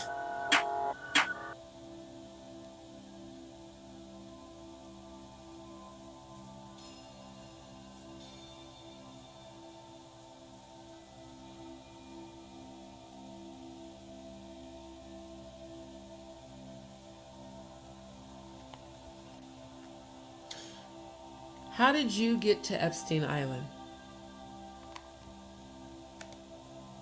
That's my first question. Because if it's an island, then that means you would have had to travel by plane and boat to get there. Now, you've told stories that you allegedly swam to go rescue women from Epstein Island. Now this story says you were on a boat. How exactly did you get to Epstein Island, and who granted you entrance? Was this like a covert mission? Did you have militia with you to... I just would imagine that Epstein would have probably have had his property pretty heavily guarded. Did you get in with the Baphomet tattoo? Is the Baphomet tattoo... Because I remember when you explained that the reason you got the Baphomet tattoo, even on my own platform, you explained this. You said... it was your way of gaining entrance to environments for you to go in and bring women out. You said that on my platform, on your platform, and on the Blue Couch.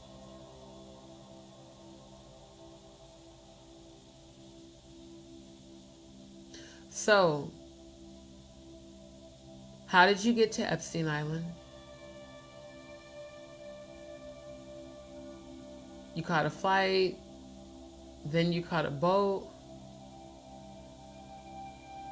You said that they took the females' IDs, passports, and phones and things. So if that's the case, how did you know who was who? Who called you? Who reached out to you? Let's think about this. If these women have been abducted, I would imagine that they don't have access to a phone to be able to tweet or DM or email or text or call. So first of all, how did you get to Epstein Island? How did you get the boat? Were there people with you, or do you know how to drive a boat? And then in terms of rescuing, how were you able to rescue without getting caught?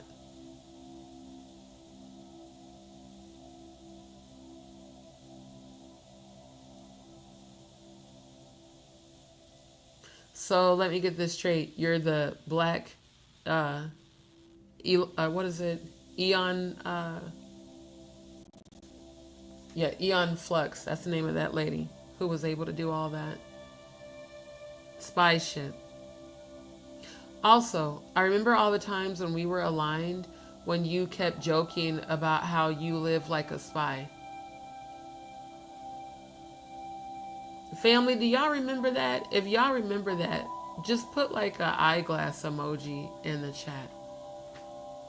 Do y'all remember all the times Jaguar said multiple times on her and my platform that she lives like a spy? A spy for who? Because monitoring the dark web, it's only one of two things in my opinion. Either you're on there to shop the shit, or you're on there to snitch. So was your monitoring to expose and uncover the activity, Or was your monitoring because you were allegedly a liaison between the girls and the clients? And even sometimes the girls.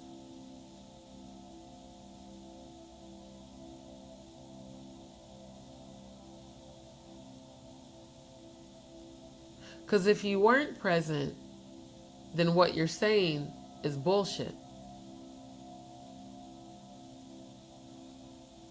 And in order for it to not be bullshit, which would mean you would have to prove.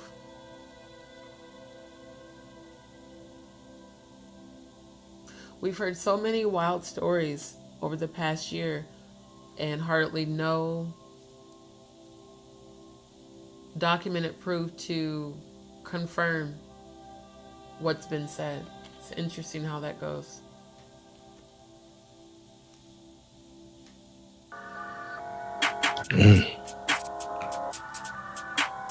Wow. Want to know how they ended up on Epstein Island? Please. They auditioned to be models for music videos. Oh, casting. When they got to Miami, they had to show and turn over their ID. And they collected their passports. And then they drugged them. And then the next thing you know, they were in a storage container getting fucked by a bunch of weird strangers on camera who were bidding for all of the terrible things that were happening to them live online. Wow. After they made it through that, that's when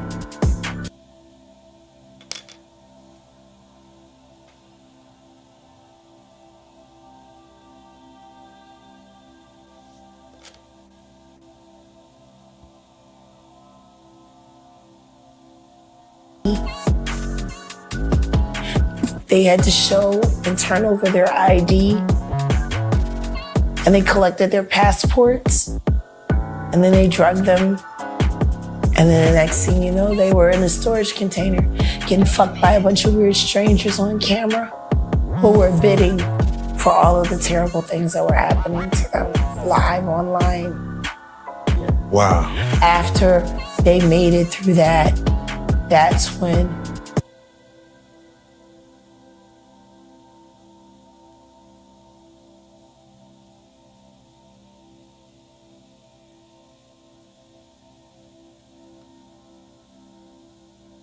Okay, so she said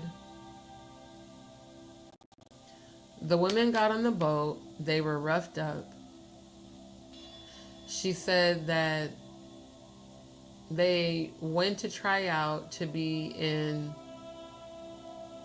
the video, which she's about to reveal is Rick Ross's video, which also, by the way, had that song where he admitted to rape when he said, put Molly all in her drink, she didn't even know it, took her home and enjoyed that, she didn't even know it. That's a confession of rape, allegedly.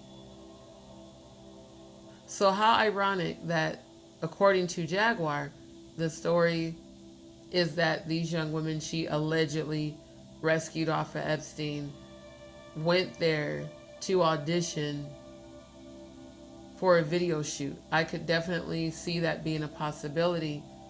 I just wonder if the whole you going to rescue them is something that is imaginary or if it actually really did happen. Right after she says they were drugged, again, she brings up the shipping container. So they were drugged and put into shipping containers. Let's critical thinking for a moment.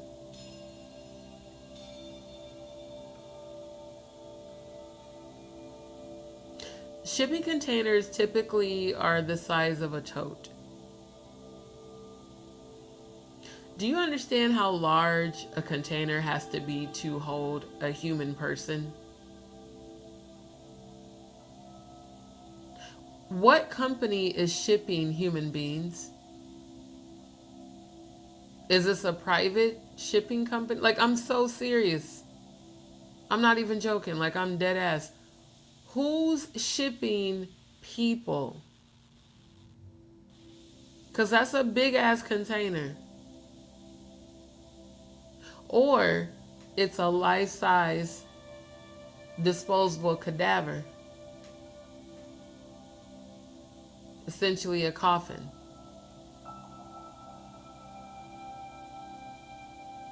And she said that they were being traded and recorded doing the very same things that Jay-Z and Diddy have been accused of.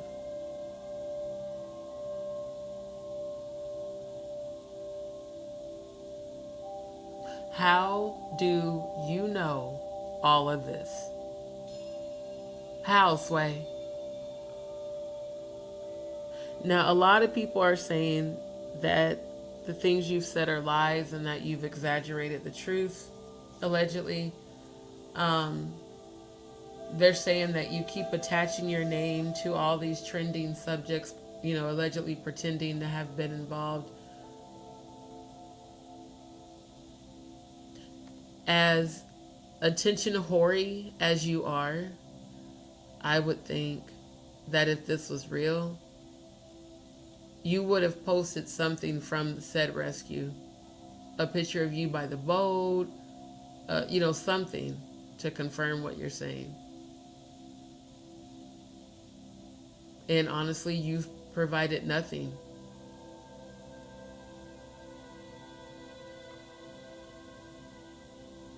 At least when I investigate, I thoroughly do.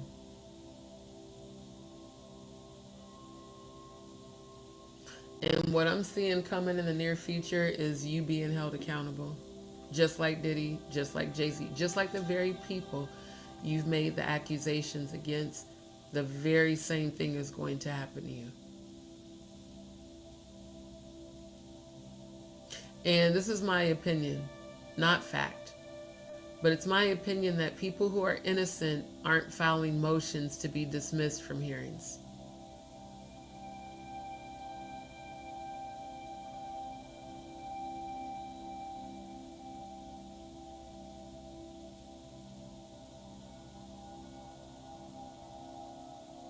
At the end of the day, Diddy's gonna spend the rest of his life in jail. Jaguar, I did have premonitions of you being in jail. Or Jaya, let me say how funky. I didn't even shout out to Funky, Godfather YouTube.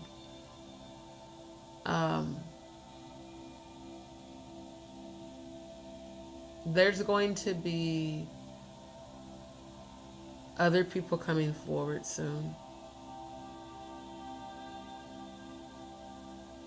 And I just heard, they said not just Jaguar, Gene Deal too.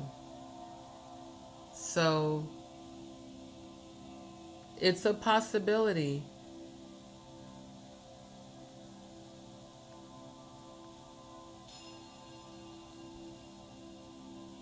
It's a great possibility.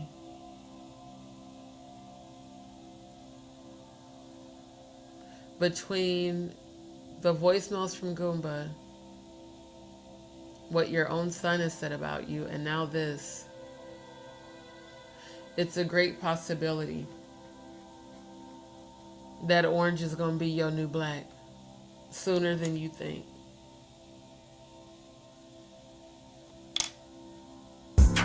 They were sent to Rick Ross's music videos, shoots, as groupies and extras, to make sure that they could walk around in society without looking like victims. And then after that, that's when they were shipped off to Epstein Island to be broken in and to be readied for Dubai and Moscow. When they got into the boat, and I looked at them, they didn't have to tell me shit. And neither one of them, none of them, they didn't speak for weeks. But when you spend time with strangers,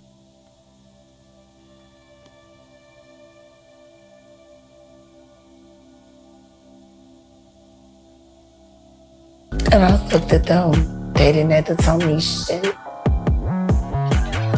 And neither one of them, none of them, they didn't speak for weeks. But when you spend time with strangers and they finally feel safe enough to go to sleep in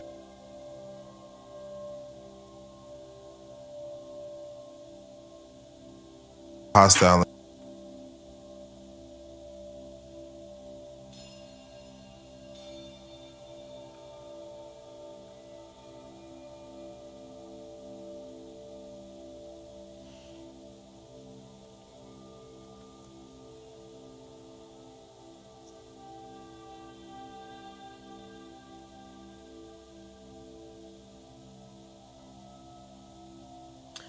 It's like I want to believe the emotion that she's putting out there.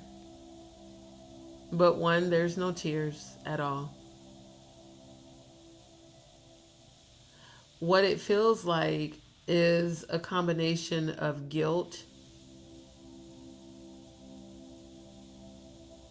and possibly psychosis. And the only reason why I'm saying psychosis is because of the emotion that's being projected. There's the shakiness in the voice. There's the emotional response. But it feels more like guilt than empathy.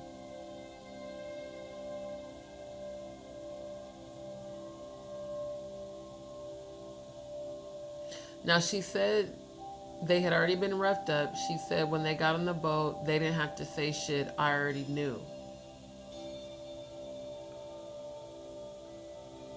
Which again leads me back to how, Sway? How did you know any of this? If you knew what happened to them, how?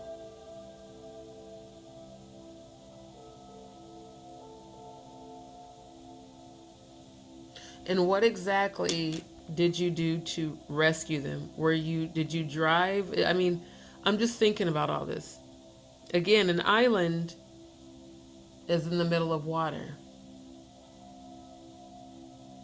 So either you flew and landed on said island, or you flew somewhere close to the island and somehow got a hold of a boat. I mean, it's so outrageous.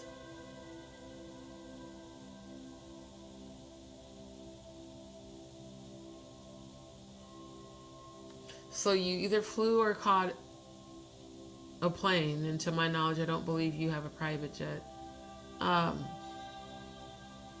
You got over there, somehow gained access to the environment,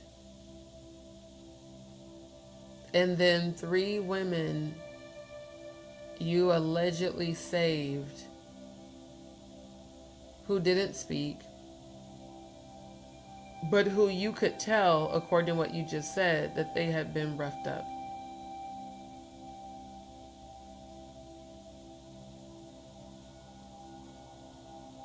And even where the screen recording is frozen at right now, the shades are given what we know, and if you know, you know. And the struggle, like, throughout this part of the interview, I witnessed multiple personas, you could say, manifest through Jaguar. Because she goes from almost proudly speaking about the dark web, the dark coin, to becoming emotional with 0 tears about the victims. So how does someone who's been accused of allegedly victimizing people portray a semblance of emotion, you know, and a semblance, or not a semblance, I'm tired, a resemblance of emotion and empathy.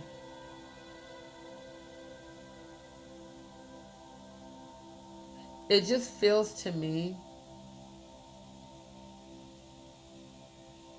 like maybe Jaguar really was initially with the shits on all of this with Diddy and Jay-Z, allegedly, and then decided maybe she had a change of heart, like what, Big Homie CC story.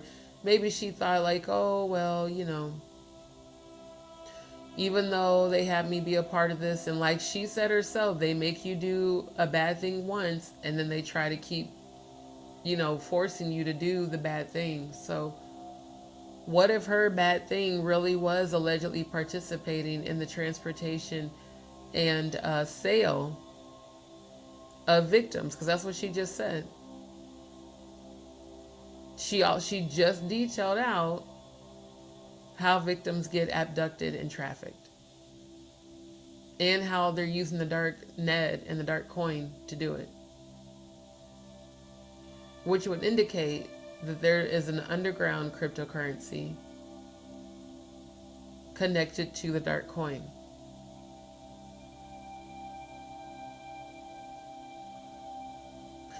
The first step to stopping all of this shit is to bring awareness, to be aware, and then to hold the people accused accountable.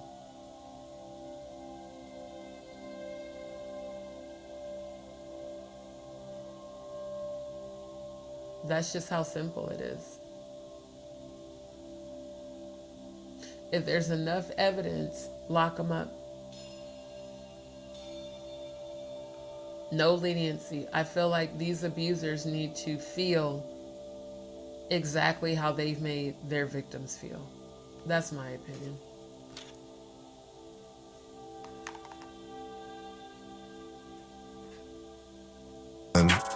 Or, These 3 girls that I'm telling you about were in videos that are being played online today. And they appeared in those videos after they had already been sodomized, systematically beaten, starved. But they were smiling in those videos, though.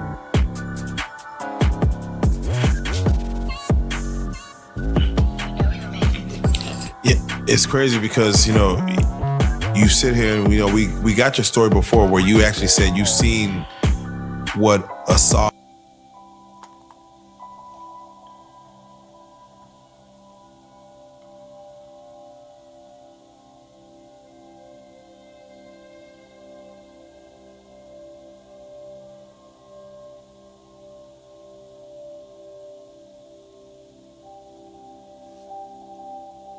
So, okay. She speaks on the victims being drugged, abused, sodomized, systematically beaten. Were you there, and did you participate in the abuse they received? Is it possible that you could have allegedly participated this entire time while playing the role of a whistleblower? Because I'm not going to lie, that's how I feel right now. I feel like you allegedly were involved in this shit and that you were in on it. And then at some point you were rejected in some manner and you decided, well, you know what? I'm going to be a whistleblower.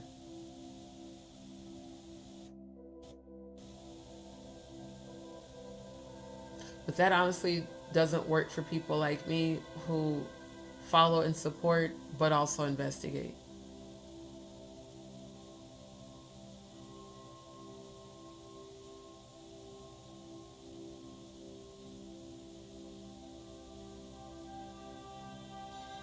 I think it's completely possible that you were allegedly used as a sacrifice, like your son Sam said. I think it's completely possible that you were used allegedly as an assassin. They used your trauma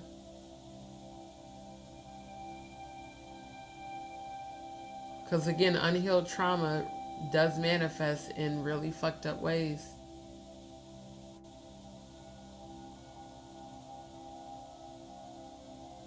But if you are in any way, shape, or form guilty, I will honestly be so glad the day you're locked up. And I'm going to be honest with you, Jaguar. I never thought I would ever say that because of all the years I have supported you. But the more I look at content like this and again compare it to what you've told me yourself over the phone, it's all like identical, bro. Not to mention the stories other people have told about you. As I was researching tonight, I came across quite a bit of videos here on YouTube looking for this video, for this interview. And it was some lady, what was her name? Sonia Speaks, I think. She popped up under the search.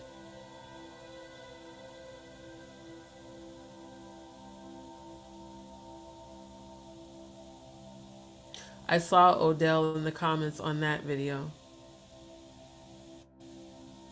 Because it was a video, even though I typed in searching for, you know, Jaguar and the last freak off video, that Sonia Speaks lady, her videos popped up. And she was speaking on the Maggie Odell situation when Maggie had Odeezy on her channel. This all again happened after the events of February 9th. How she had him on his channel, and then him and Tiggle Bitty's A2 Titties was going back and forth, and apparently so was him and No Nuts. And she was speaking on that. One thing that stood out to me that Odell said in the comment was that Maggie has never paid for anything I have done for her. Pause. Why are you, as Jaguar's alleged dude, doing anything for Maggie?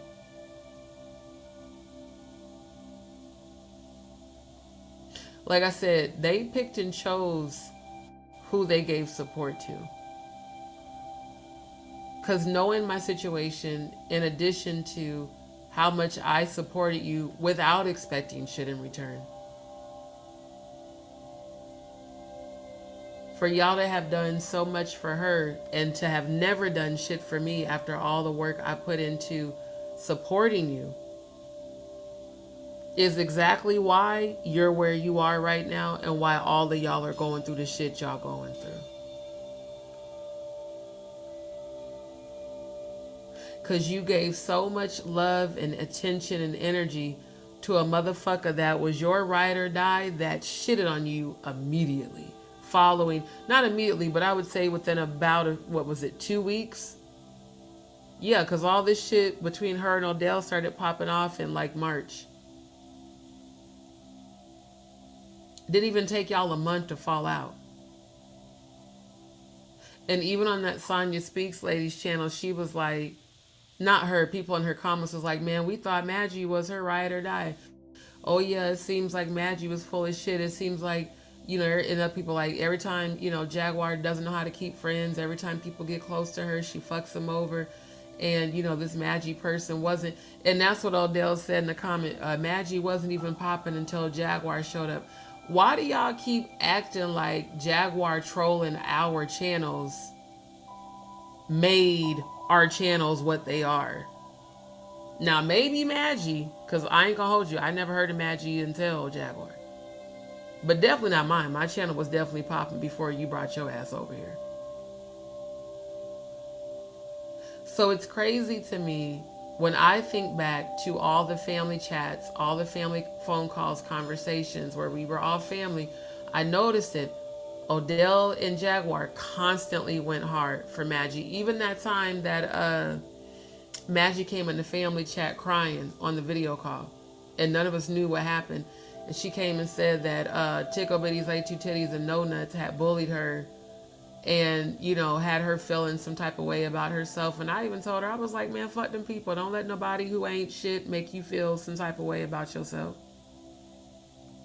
But I will never forget that, because Odell called No Nuts during the group phone call and cussed them out and was talking about them riding out and pulling up and all this shit over Imagine. I'm like, why are they going this hard for this lady who she ain't even known that long? Who came to her through the Sean Atwood channel. And people had been saying that Sean was using you for clickbait, which he was, just like real life street stars. Because both of those platforms have said negative things about you behind your back. So I wonder, what was the real involvement between Jaguar, Maggie, and Odell? Because the rumors have been circulating that y'all allegedly had some shit going on. 2:22 a.m. on the clock. Thank you, ancestors. Why did y'all go so hard for her? Why did Odell tell her it was no love lost? Why is Odell admitting that he did things for her, but y'all did nothing for me?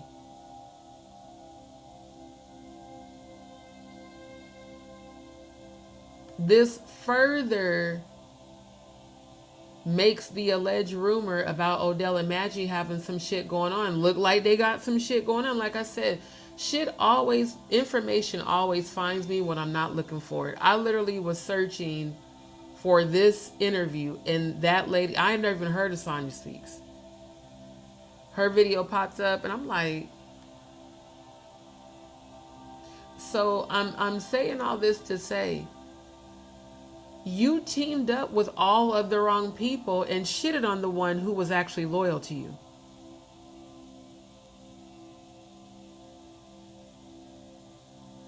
And I supported you since 2018, Jaguar Wright, on Storm's channel. And you know how I know that you saw my support? Because Ayasha talked to me about it when I first inquired with her about being a mod. See, when I came to your channel, it was genuine. Because I did, like many people, believe you were a real whistleblower and truth teller. And the way you came into my chat, love bombing and being so supportive and sis and this and that.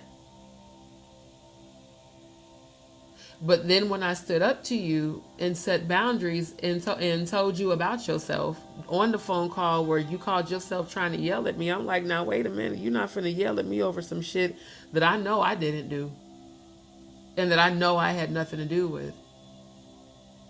AKA the Ada Santiago, Bliss Forever, Bonnie Ellis, Amber bullshit.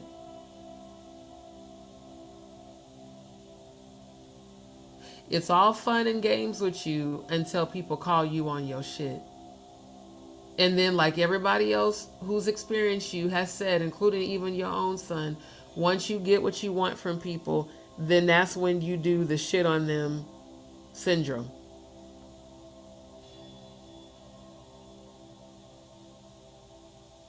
And then sometimes it's not even once you gotten what you wanted. Sometimes you just shit on people because you're fucked up. Because all them damn demons that are latched onto you. But the reality is, you're giving way too much detail for someone who wasn't present to witness and or allegedly participate in the events. Ain't no fucking way you could know all this shit just off of hearsay. In my opinion. I don't believe that. Then talking about they got drugged and then they, you know, woke up in shipping containers and they were being fucked by all these different people and this was all being streamed live. Then you said the girls were smiling in the videos.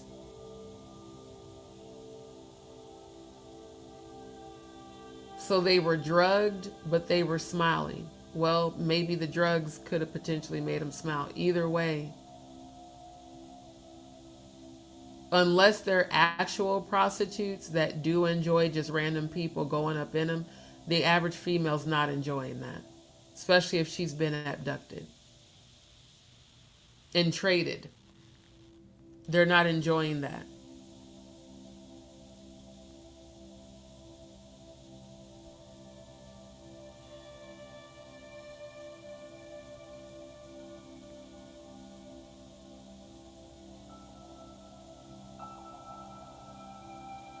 Because I just feel like you're talking about all this stuff with the darknet, the dark coin, flesh being sold, and women being trafficked.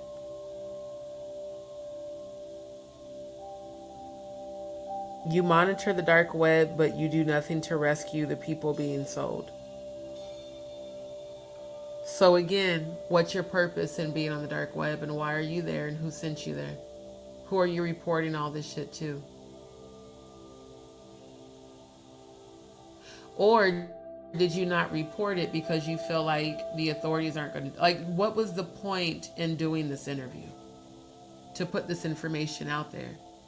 Because again, the average person's going to ask, okay, if she knew all this was going on, why she didn't do shit to stop it? It's almost like you are so dead set on calling yourself exposing Diddy that you don't even see how you're exposing your own self. This was some information you're going to live to regret.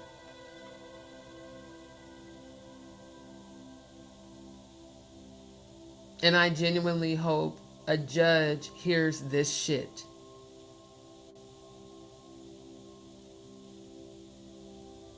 You monitor and witness people being sold, but you're a defender of freedom, right? You're an advocate for survivors of sexual abuse while watching, in my opinion, possibly allegedly participating in the sale, basically participating in the trafficking, allegedly. But then you turn right around and say you rescue people from Epstein. Why the fuck you ain't rescue the people that you witnessed, that you said you witnessed being sold? Why the fuck you ain't helped to rescue them?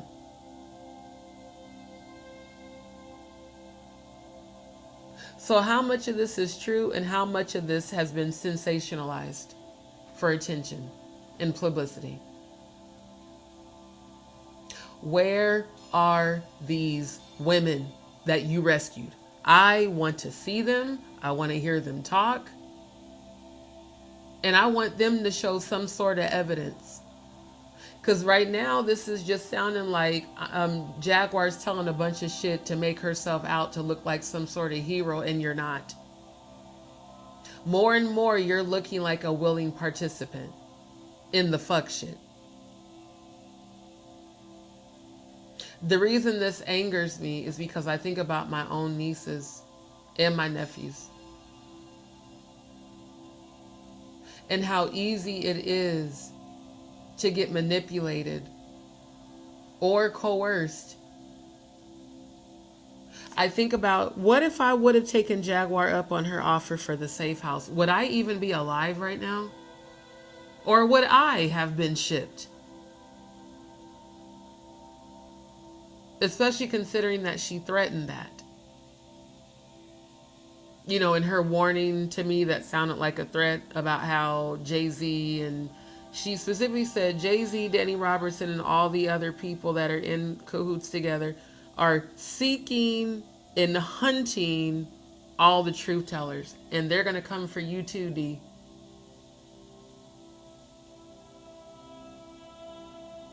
The next thing you know, you'll end up in a shipping container. She's like, I could have 3 Mexicans sent to your home right now. I could easily find out where you live. She's like, you don't think Danny Robertson's been studying to find out where you live? And I kept saying, so is Danny Robertson some sort of assassin? Because you and Odell keep making this person out to seem like they're just some 00 agent fucking assassin. No, Danny Robertson's just a very disturbed person that stalks people and reports to Jay-Z. These are all things you told me offline on the phone. Like, what was it? The day after, I think, I did the live?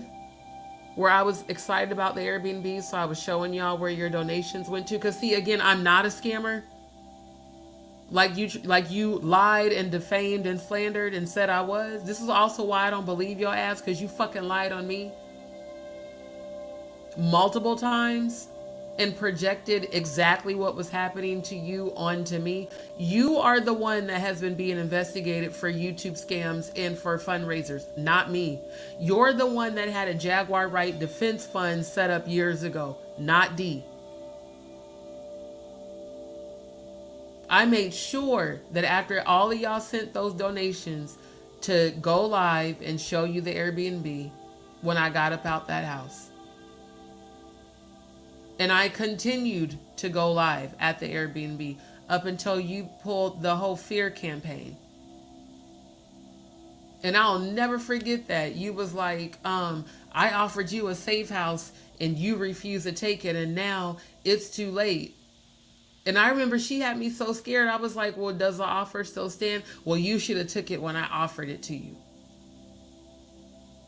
So now you have to worry about them following you. All they have to do is, look for you within a 4 to 5 mile radius. And I'm thinking, like, first of all, I'm not in the military. I'm not a celebrity. I'm not a part of the industry.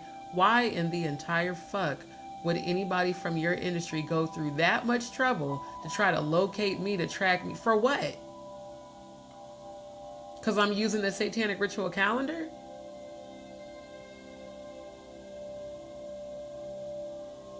And every time you've said they, you've always been involved. When you said that they called in a bomb threat to Ayesha's school, her kid's school. When you said they sent CPS to Ayesha's home. And the only person I know that knows where Ayesha lives is you.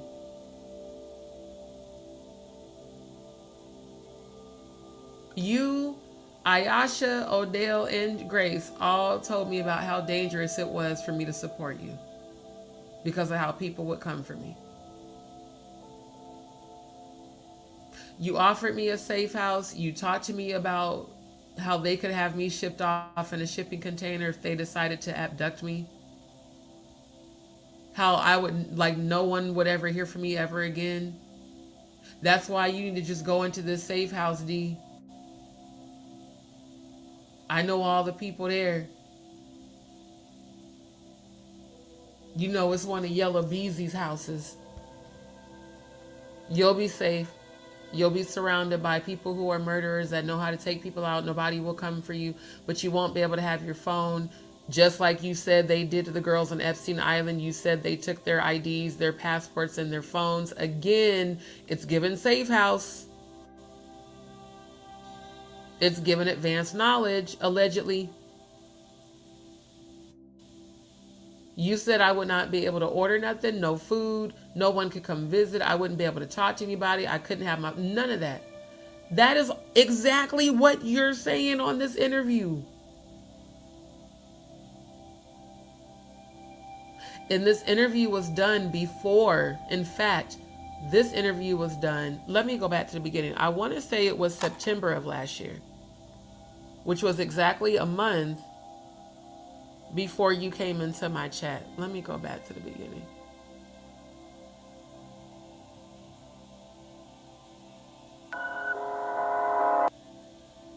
No, go back. Okay, hold on. I'm trying to get it to rewind and it's not. Go back, because I want to see the date on this. Can you break that down a little bit more? Why? Damn it. Add it back. Oh, God, evidence that would put...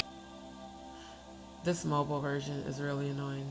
I'm trying to pause it and it keeps removing it from the stage. Go back.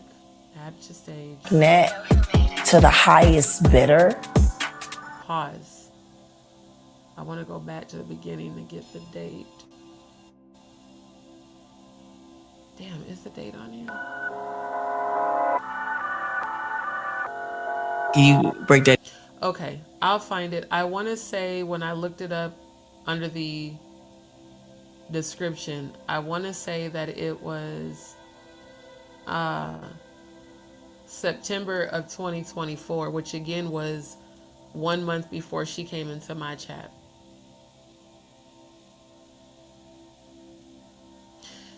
And then you tell me a few months later about the safe house and get angry and pissed off because I didn't take it. And it was right after that that your energy towards me started to decline rapidly in a very negative way when I turned down the safe house.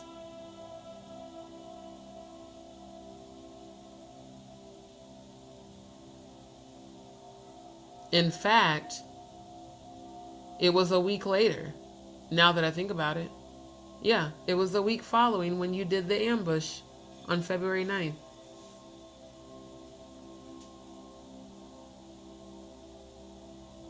D, you should go to this safe house. That way you don't have to worry about coming up with money for a place to stay every day. You don't have to keep moving around. You can either get a storage or take all of your shit with you, but you won't be able to communicate with anybody or order anything or even prepare your own meals. They'll make all of your food. They'll bring you your food. But you won't be able to communicate with anybody. But you'll be safe. Because you're surrounded by a bunch of murderers and mercenaries and assassins. You told me this over the phone. But yet you're not a mercenary or an assassin. You're a advocate and a minister and a defender of freedom. Okay. Okay. Let me look at y'all's comments real quick.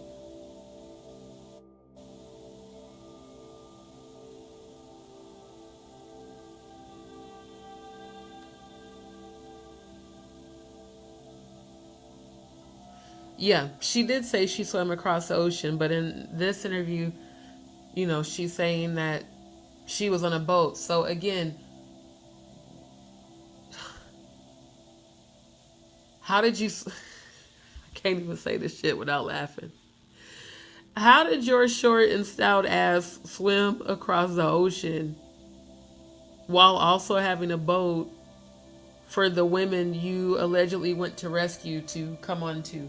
Because the boat is something you enter on the shore. So did the boat stop running and you had to swim the rest of the way? And if so, how did you get the women back to the boat? I mean, it's just giving, this just all sounds fabricated. For the viewer. Okay, yes, please, if you find that video, send it to me for sure. Jaguar is magical because it's a lot of names on that list, but hers is not. So my question is, who was her contact person and where is the proof of what she's saying? Exactly. Who did you get in contact with at Epstein Island that even told you the girls were there? Who got in touch with you about that? And who paid for you to go? How did you get there? And again, where's your proof? I've been saying that for the longest. Once again, I believe what Jag is saying is 100% true, but when she invokes herself being there, I believe that's a lie. Me too. Because, I mean, like, there was no way you were there when Angie Stone died. You were there with Odizi when that happened. You always want to say you were there. I was there. I was there. Okay. Maybe in a dimension within the spiritual realm, but not physically. You notice she has glasses on the whole time, so behaviors can't see if her eyes are looking up to the left or right, because looking up to the right says you're making up new scenarios. Looking up to the left is recalling a memory that actually took place. Interesting. I thought she had on sunglasses because she was rolling, or inebriated. I believe everything Jag is saying is true. However, I believe her being there is a lie. Who's her contact? Why don't Gene Dale do any more interviews with her? You know, I was wondering that too. I think after the Paperwork Party TV debacle, Gene Dale just tuned out. I mean, because hell, even during those lives, he was falling asleep and shit. I just don't think, I think a lot of people are backing away from her because they know what's coming. And they don't want their names heavily associated with her. Because if she goes down, not if, when she goes down, they're going to go down with her. Archangel Michael, thank you for stopping by the chat. Shipping container port 500 meters from Diddy's house. Google Maps. Interesting. Wow. Oh my God. Get rid of all the pizza boxes and the plastic. I told y'all back then that I felt like he was talking about coffins when he said that shit.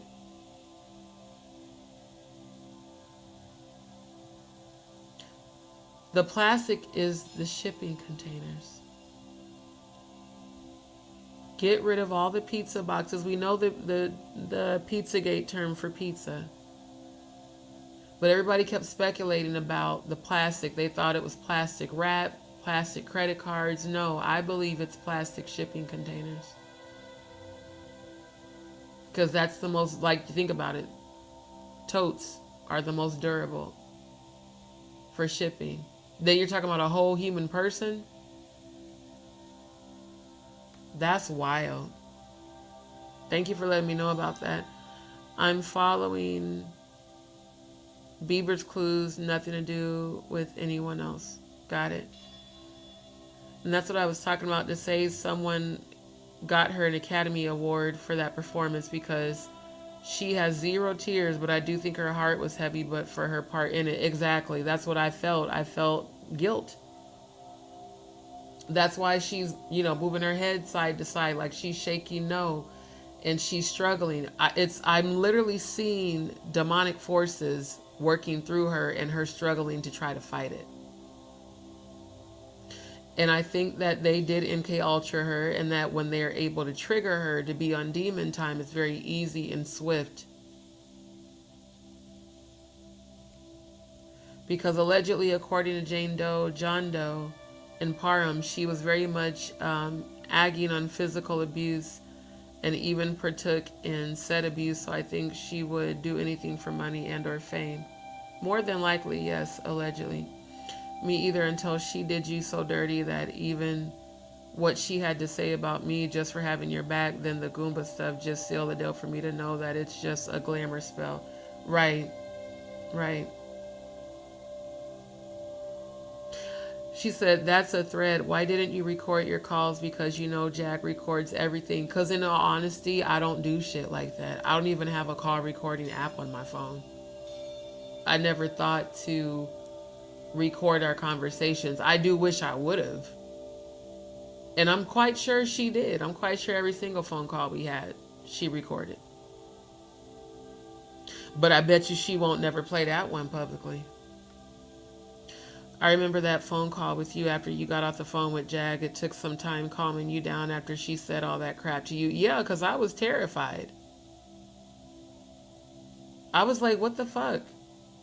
Why do I need to go to a fucking safe house? Like, why? And this whole thing about her and Odell constantly talking about this Danny Robertson person. I don't even know if Danny Robertson is male or female. I don't know if this person is real. For all I know, that's AI, because we've never seen this person cam up. But the constant warning me to, you know, take out a restraining order and be careful because she's gonna, and they said she's a she, and then, well, Jaguar did. Odell said it's a man that dresses in drag, allegedly. And I don't care if you are, I don't care. Regardless, it's the fact that she kept saying, trying to convince me that this Danny Robertson person was going to stalk, find, and try to take my life. And then turned right around and said, I could have 3 Mexicans at your place right now. It'd be real easy to find you.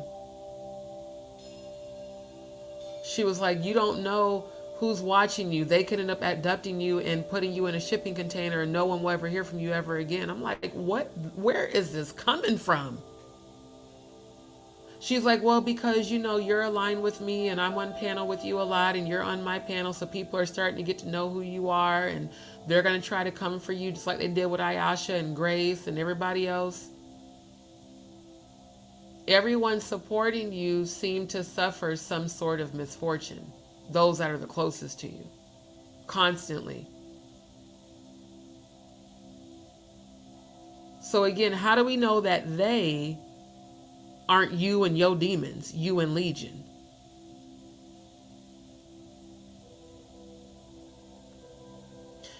Safe house, you'll be safer in the kitchen stirring. Exactly. Talking about you gonna be in a house full of killers and mercenaries and assassins, so you'll be safe, but you can't talk to nobody. They're gonna take your phone. You can't buy your own food. You can't fix your own food. You can't have any outside communication with the world. But you won't have to pay rent. It'll be a free place to stay. Yeah, and then they ship my ass off. Some goddamn where. Well, I gave you a free place to stay, so this is part of the, you know, arrangement. Let me traffic you, allegedly. But you won't have to pay rent. Think about how many other women could have been offered the same thing who were going through a temporary struggle. That's why this is so diabolical to me. If it turns out to be true that you actually, it's proven that you were a part of this shit allegedly with Diddy. And where the fuck has Gene Deal been? Has he even done any more interviews?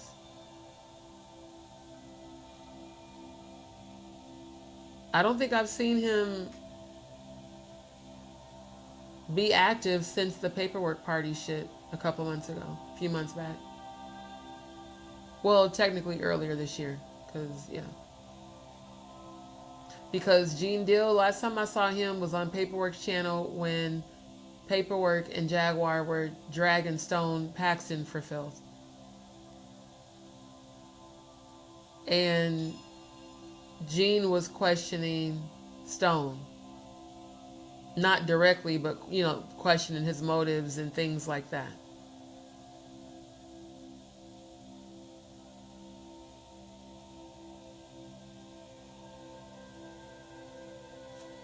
So,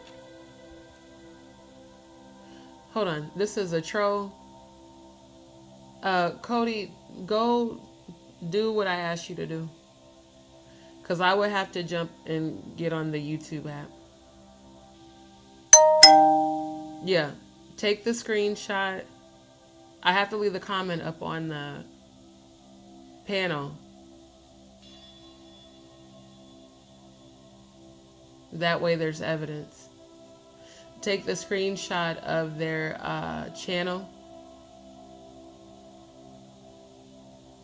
I don't have to take a screenshot of the comment, which is why it's on display.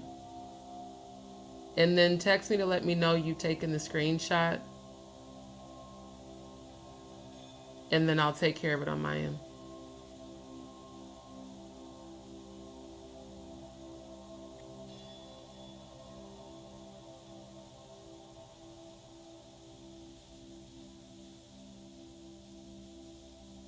Did you find their channel?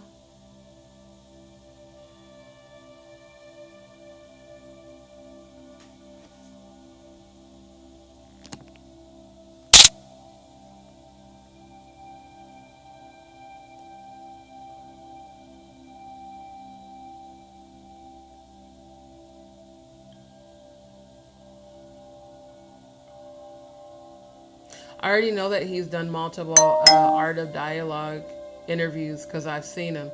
But regardless, this feels like Jaguar. Jaguar, if this is you trolling under a fake account, just come under your own account. Because all this shit in here sounds like you. The question of why you wasn't in New York City. You were in New York City on the first day of the Diddy trial, seeking clout and attention.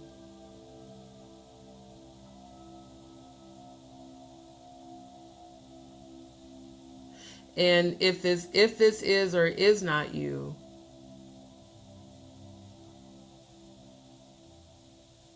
the person giving stalking vibes have been you dumbass trolls like Trevor Green and Jaguar impersonating multiple troll accounts. Because why are you in my chat if you don't support the platform? So Jaguar, if this is you, please go get help. Visit betterhelp.com and find you a therapist with the quickness. Because it sounds exactly like you.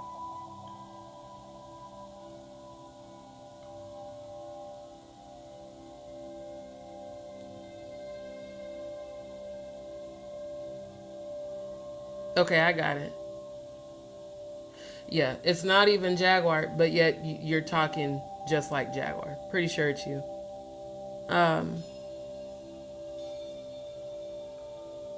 Exactly. She was there and they wouldn't even allow her in.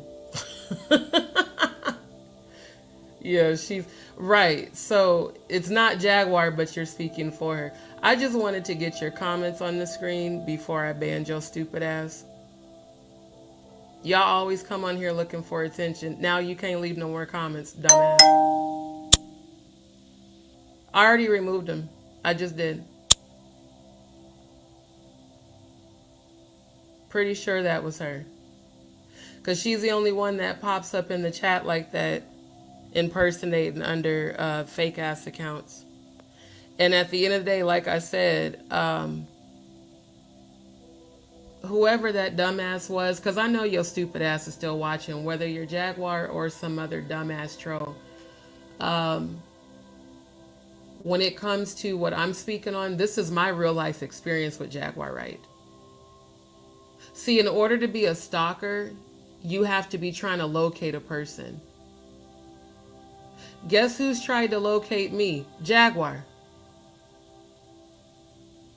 And her people. I've never tried to locate her because I don't give a shit where she's at. I give a shit about how much of what you have said is the truth and how much is a fucking lie and how involved you've been in all this shit. That's why I don't care about trolls. I really don't.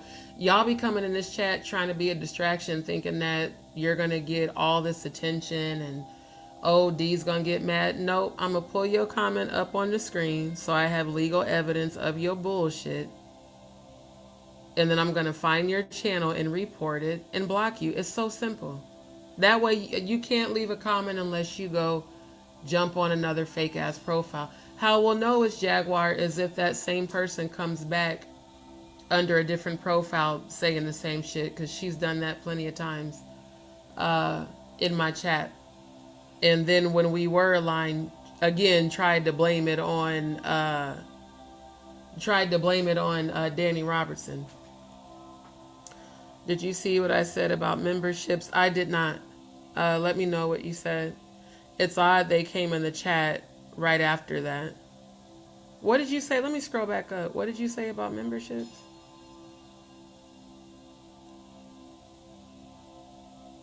I must have missed it.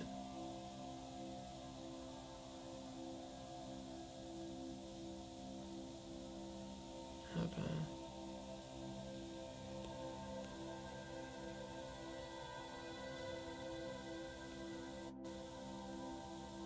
Okay, I can't see it. Just put it back in the chat, whatever you said. But regardless, what I know is that the talk of safe houses in the Parham versus Combs docket, Pelletier, the one that they said impersonated a police officer, Jane Doe and John Doe and all them in Parham said that he kept speaking about shipping them off and then threatening for them to be shipped in a container somewhere if they didn't participate, and basically said that he was arresting them for previous warrants, even though he didn't have any evidence of that. So there's talks of shipping people off in shipping containers by Pelletier in the case, Jaguar has directly had that conversation with me more than once over the phone. And then, like I said, the offer for the safe house. This is why I cannot and I will not put it past her that there could be some truth to these accusations, because again, how Sway, did Pelletier say the same shit you said to me, but you're innocent? And you ain't have nothing to do with this shit?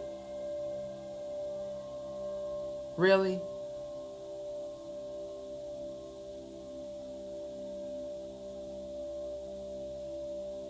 Like I said, rejection is God's protection. As much as it sucked what happened on February 9th, after doing all of this research since then, I realized just how diabolical a fake-ass whistleblower can be. I'm going to play the rest of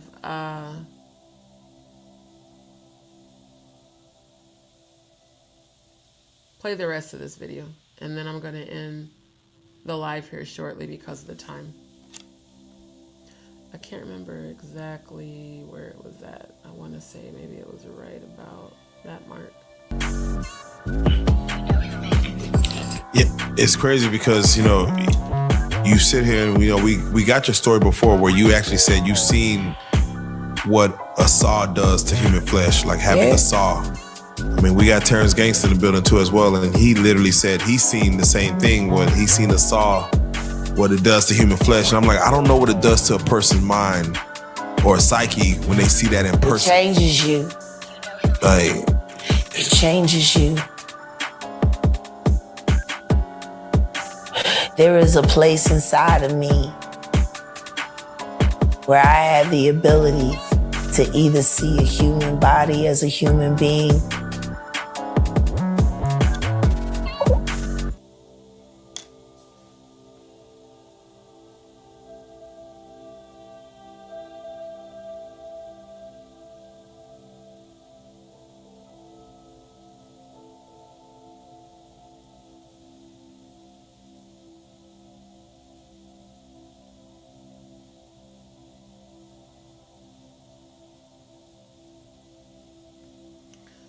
Notice how she said it changes you. I want to know if this was Joker interviewing her, how he even knew to ask her that. He said there's talks of seeing what a saw does to people. She immediately responded, it changes you. Again, you keep saying things that are alluding to you having experience with killing people, allegedly.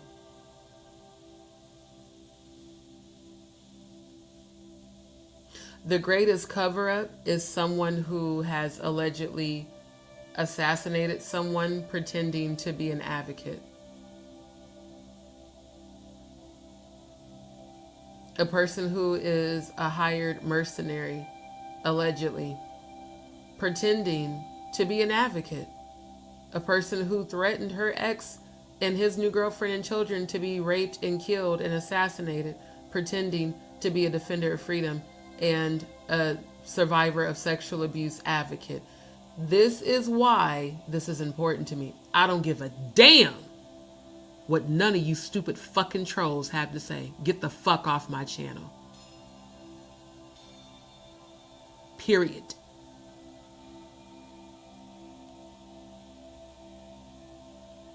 This woman has lied, slandered, and defamed me for months without cause, when all I did was support her. So fuck every last one of y'all. And y'all can all kiss my black ass with your tongue out and tell me how the fuck it tastes.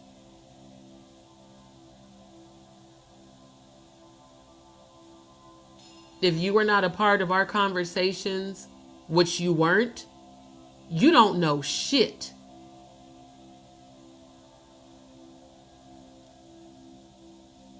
So try that bullshit again. I'm going to do the same shit, report your page, and block your stupid ass. Because I know, and my channel members know, my channel subscribers know all the fuck shit this motherfucker has said and done unjustly against me. Who, when everybody else gave up on you, I was the only one supporting you and promoting you and encouraging you and lifting you up and praying for you. So to that troll, fuck you with no lube. Go play in traffic and lose, motherfucker. Your life means nothing to me. I don't give a damn about you. If you drop dead tonight, I'm not going to shed a tear. What I am going to do is continue to investigate and expose this person who pretended not only to me, but to thousands of people that followed and believed in you. All the fucking victims who felt like they could finally have their voices heard because of what you were pretending to represent. This is so much bigger than just me. This is for every single victim who followed your ass believing your bullshit. When everything you've been saying has been pointing to you having an involvement, and I will only say allegedly because we're streaming on YouTube, to the shit that Diddy was doing to these victims. You were around. You admitted that you were at the freak-offs as a dominatrix on Piers Morgan. You were around.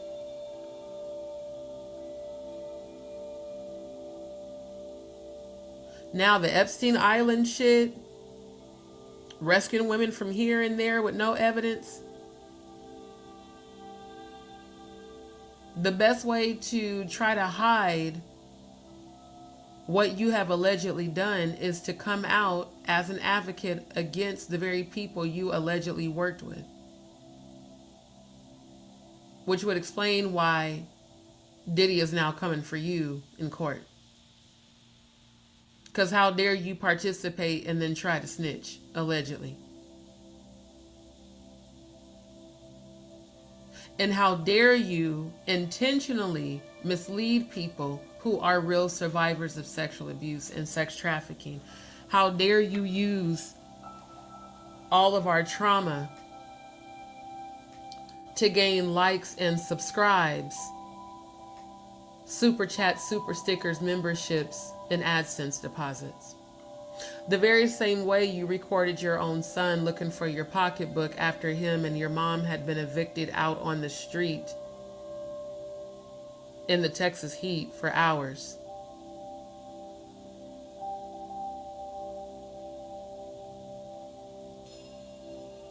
Because you'll do anything for clout. You really will. You'll do anything to be famous.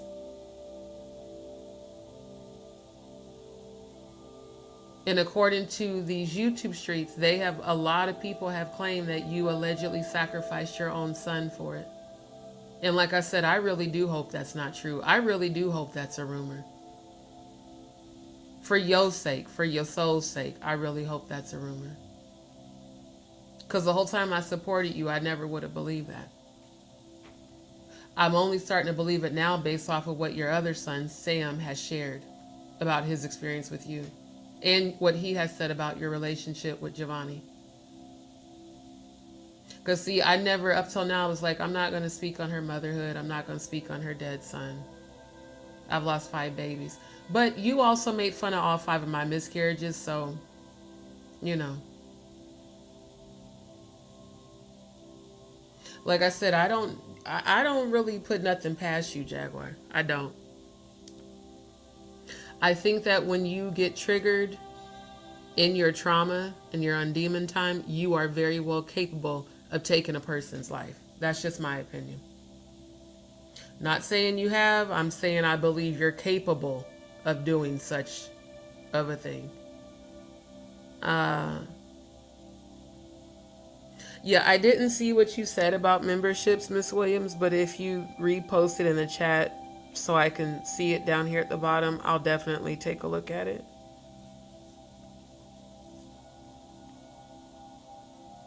And yeah, it's always people coming in saying the same shit. It's always some dumbass troll that don't know shit about me or my life or my experience, or really even, y'all don't even know my interaction with Jaguar outside of YouTube because you wasn't there. You weren't on them fucking phone calls. People just be dumb as hell.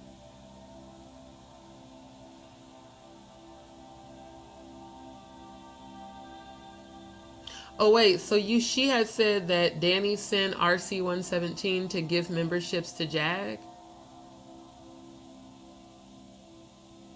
Let me keep looking at y'all's comments.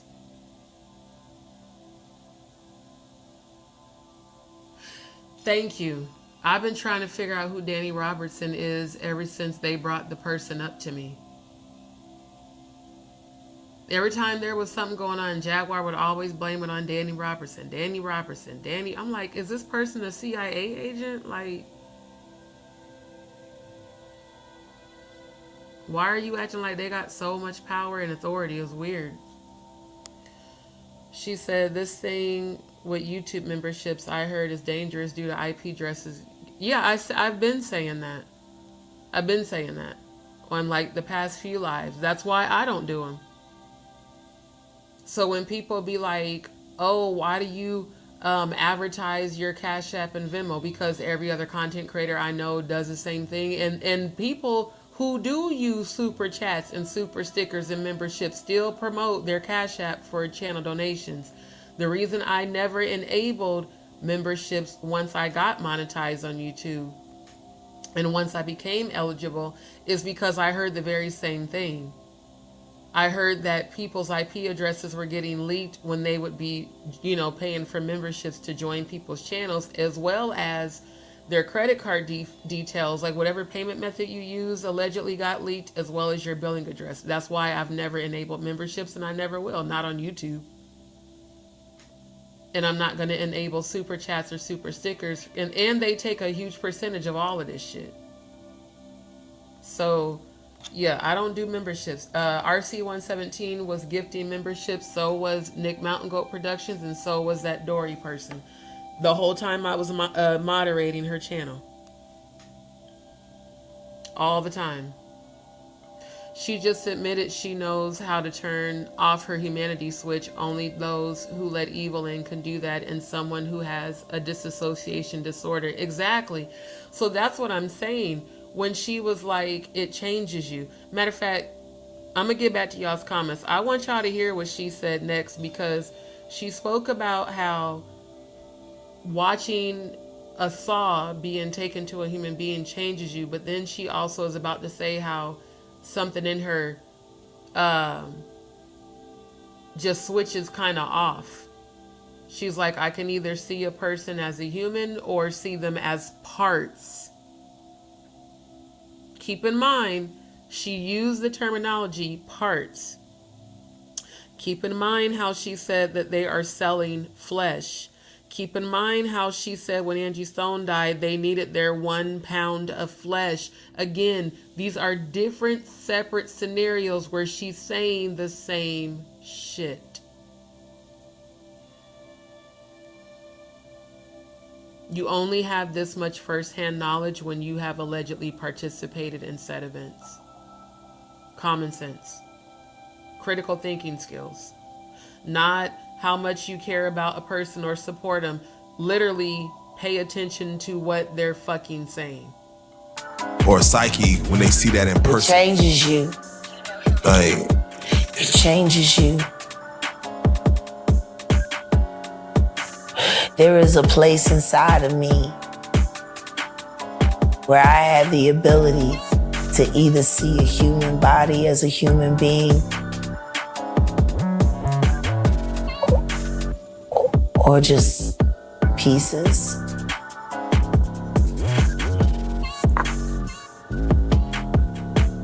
Now, Jack, you said Justin Bieber, and I have to ask you because there's a pictures circulating online where they show He's the new Tevin Campbell. Yeah, they show him crying.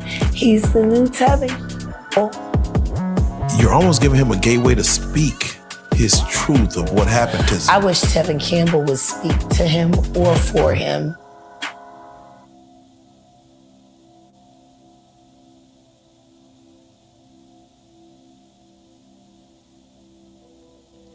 So if you listen to what she just said, she said, there is a part of me that sees the human body as a human being. And notice how she struggled to say, or as parts. I don't know why, but I just had a flash of Marina Abramovic's spirit cooking, and her art piece was all of the legs that were dismembered. So again, when she switches over to demon time, this is exactly why I said that I believe it could be very well possible that Jaguar could be allegedly an assassin. The way she said that sounded like someone who's actually done this multiple times, allegedly.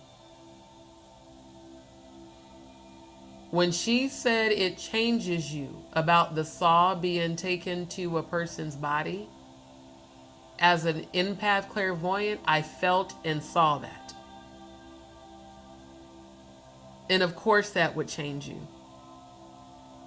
To watch a person be killed and dismembered, or to allegedly have done it yourself. Of course it changes you. So if they can turn a switch on in you, because I do believe Jaguar was MK Ultra, just like Britney Spears. I really do. That's the only reason why I have any sort of empathy towards her at all, in addition to what I know she's told me she's been through. But if you can switch a part of your humanity off, you are very well capable of assassinating a person. If you know how to switch not looking at a human as a human, oh, you could definitely torture them, participate in them being raped, participate in all types of demonic shit. Because to switch off your humanity is to embrace demons.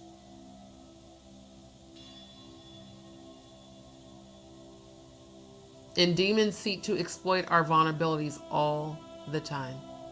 And they also seek to possess our bodies because they don't have authority here. And they also seek to destroy our peace. That's why it was so important to me to review this part of this interview, because exactly what you're saying is what I was feeling the entire time.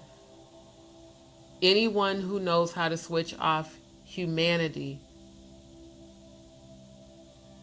can easily disassociate and be used to commit any sort of crime. Hold on.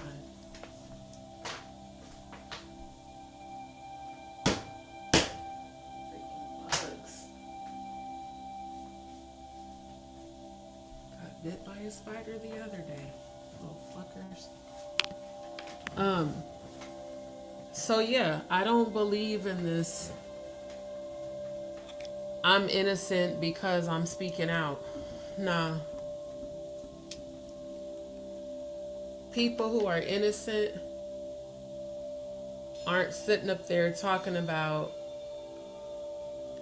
how they're able to switch off their humanity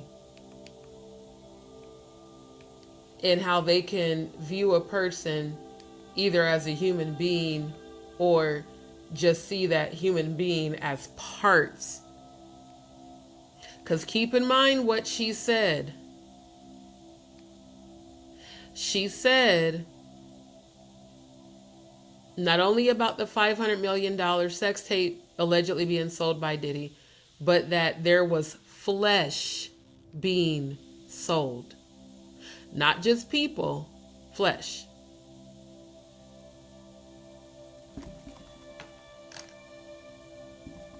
Hey Riri, good to see you, my love.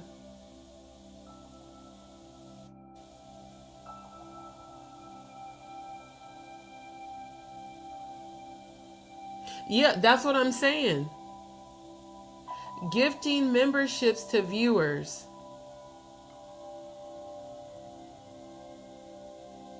It's the host of the channel that receives the revenue, right? The host, once they receive a membership, from what I saw in the articles, they said that their IP addresses, their payment method, and billing addresses were all being leaked to the actual content creators that were receiving the payment for the memberships, allegedly. So RC117, Nick Mountain Goat Productions, and that Dory person that I always saw gifting memberships on Jaguar's channel, and other just random people gifting. I kept wondering why people were doing that so much.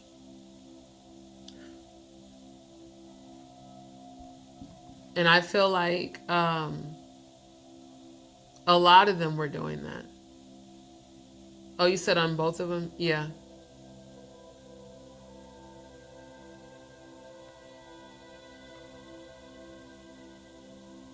Yeah, he clout chases on everybody's channel because he doesn't know who the fuck he is. Right, right. Because, like, I'm not gonna lie, I had never joined. Well, no, I take that back.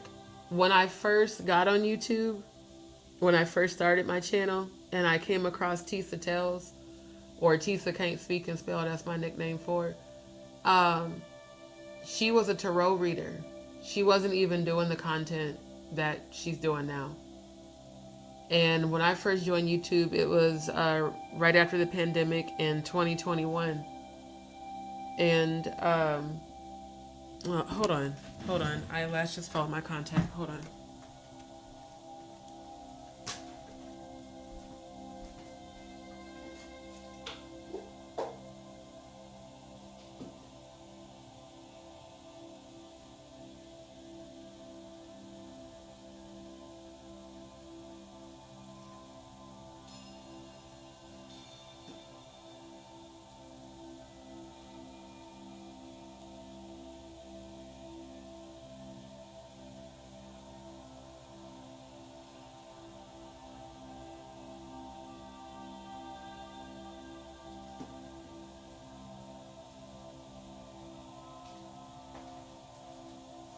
So yeah, she was Tisa Can't Speak and Spell was a tarot reader. She was not doing any sort of entertainment news, anything. In fact, she was reviewing The Real Housewives of Atlanta just like I was, because that's how we connected. She popped up in my feed when I was looking for content, like, you know, trying to find people that were doing after show reviews or whatever. And once, you know, a few of us had started mentioning it in the chat, then that's when she started shifting her channel's content to reviewing like reality TV and shit like that. So at the end of the day, all of these people who are now involved in some way, shape, or form, it's just crazy to me, because Tisa was the first channel I ever paid for a membership. And then when she started acting like really weird, because she I think she still follows me on Instagram. She had started following me. I had followed her. We had DM'd quite a bit, and we were doing roasts together. In fact, Tisa's platform is the first one I ever did a roast on, because we were doing roasts about Portia and Simon. And After Tisa, I had joined Storm Monroe's channel because, like I said, I've been following Storm since 2016. I first found Jaguar on his channel in 2018, so I've been following Jaguar since 2018 on YouTube.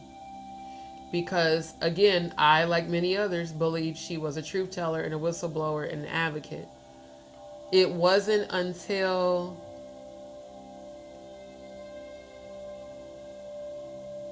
I joined, trying to think. Yeah, I joined Jaguar's channel before she made me a mod. Yeah, I was already a member. I just remember that. And then after her, I joined Odeezy's channel. Then after his, I joined Natanya Rubin's channel. And Stone Paxton was the last content creator that I actually paid for a membership to. So, one, it's a good thing I have moved around so much, because if I would have known that at the time, I would not have paid for memberships on any of their channels. So it's like a lot of people have told me directly, as well as I looked it up online. Quite a few people have been reporting that after they joined memberships on YouTube, that their information got leaked. Specifically, I saw people talk, and people have reported to me that when they joined Jaguars, somehow their information got leaked.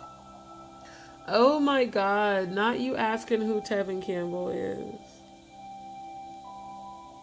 Seriously? Can we talk for a minute? Girl, I want to know your name. Can we talk? That's who originally did that song. Now, I know you're a few years younger than me, but damn, you don't know who Tevin Campbell is for real? Look, this is my assignment for you, Cody. I want you to Google Tevin Campbell. Tevin Campbell was an amazing young artist. Like, when he was on the scene, he was very young, and he just always had this amazing voice, and that was one of my favorite songs by him. Can we talk for a minute? Girl, I want to know your name. Can we talk?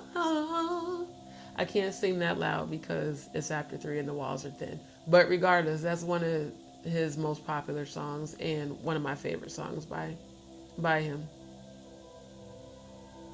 Andrew, good to see you back. Well, I mean, it's not just a demon. She's got Legion on her. She's got multiple demons. Yep.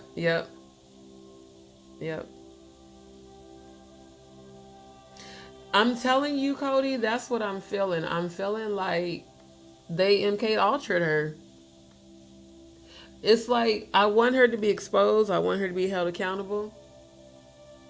But I also do believe that they did that to her. What I also believe is that Jaguar was a willing participant.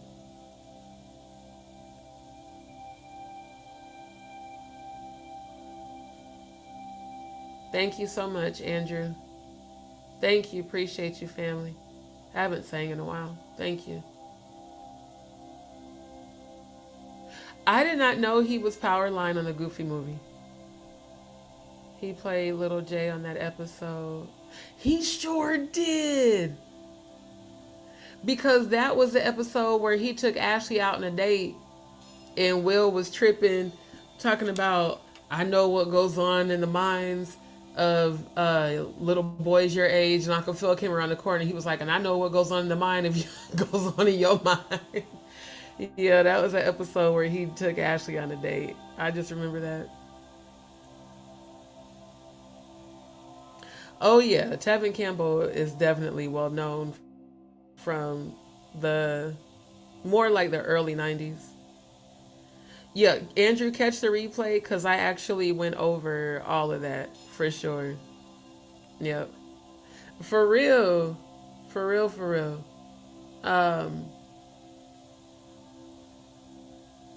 Damn, those were good memories back in the day. Fresh Prince of Bel-Air was on.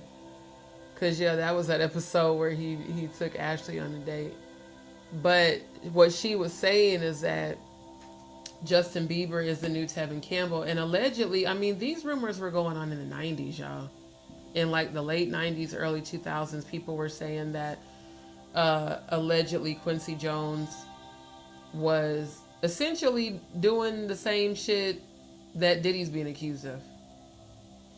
And that allegedly, you know, Tevin has said Quincy Jones did some inappropriate sexual shit allegedly to him to try to get him, and that the real reason he never became as famous as he wanted to be was because after he was allegedly sexually assaulted, he tried to call some people out. He wasn't believed, and then he was blacklisted. So, yeah, Tevin Campbell and Justin Bieber, both brought into the industry as young boys, just like Usher. The only difference is Usher allegedly was with the shits. And when you're not with the shits, you'll be pseudo famous, but you won't be super famous. Just like Cat Williams is famous, but Cat Williams is also known for not being with any of the Illuminati shit and for speaking out against it. And look at all the shit that happened to him. Look at all the times he was arrested. Look at all the times that lies were told on him. Here's the difference between Cat Williams and Jaguar Wright. There's no video circulating of Cat Williams threatening for the people that his exes were with to be raped and killed. There's no video evidence of Cat Williams being accused of sex trafficking anybody. Because everybody who knows anything about Cat knows that Cat is anti-establishment. So I'm curious to see, now that the sentencing's been done, are Diddy's attorneys going to continue to try to appeal for an acquittal? Or are they going to just leave well enough alone, accept the 4 years and call it a day? Because again, he's got Parham versus Combs coming up in 11 days. And then 157 more being filed right now by Busby. So he gonna be in court for a while. Oh my gosh. Yeah. Yeah.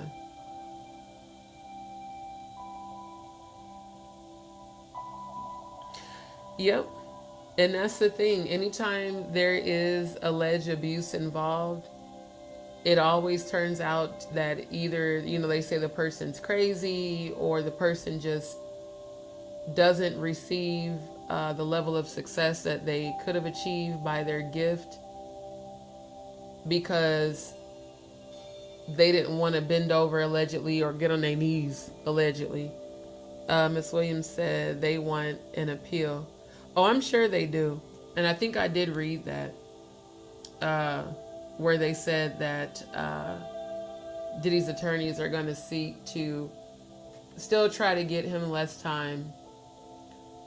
But it's really pointless when you think about it. Diddy, you got all these cases you got to fight. If I was you, I would be trying to conserve that money.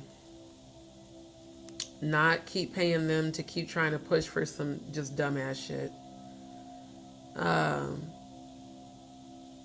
So yeah, that is concluding the live for tonight.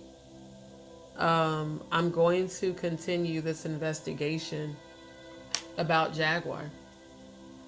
Because like I said, this is for me to be able to get some sort of clarity. Like I want to locate concrete evidence of the accusations. I want to locate concrete evidence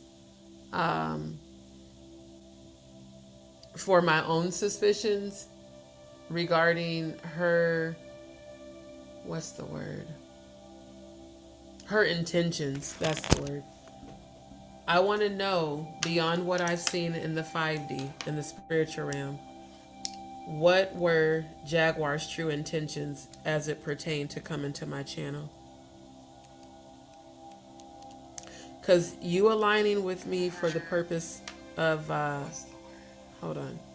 You aligning with me for the purpose of healing, I do believe was real. And I believe that at some point, you did actually care. In fact, I know you did.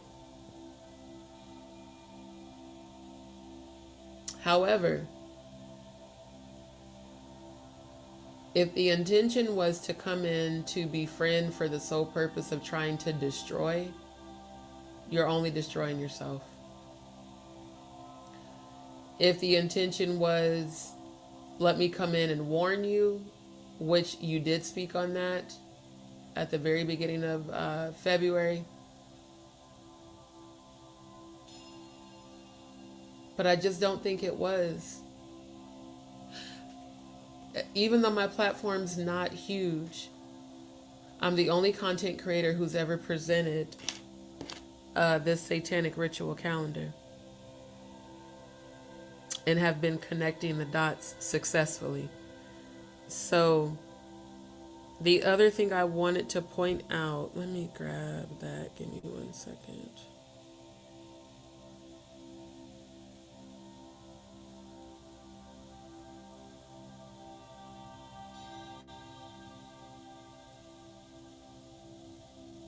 Is it this one? Hold on. It takes so long to load the files. Let me see what this says.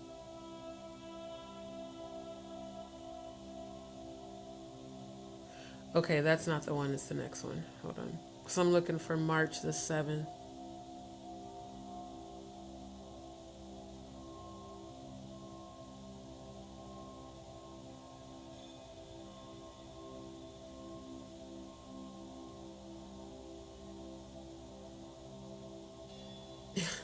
It's 3:33 a.m. That's wild how the ancestors showed me 1:11 a.m., 2:22 a.m., and now 3:33 a.m.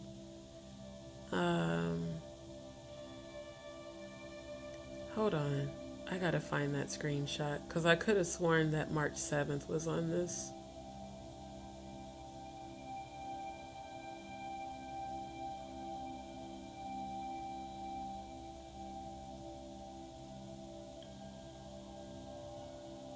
Okay, now that went into April. Okay. So what I know is that March 1st is Saint Akidok blood ritual, drinking of human blood.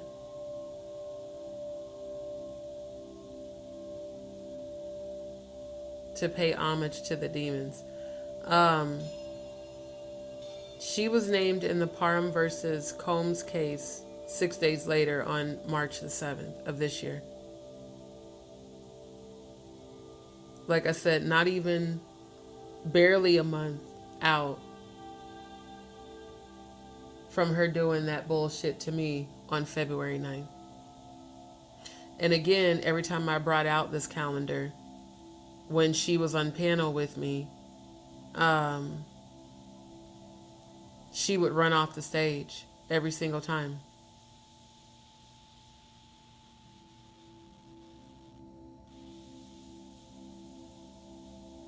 Thanks so much, Cody. I appreciate it. I definitely want the truth because I have to make sense of this.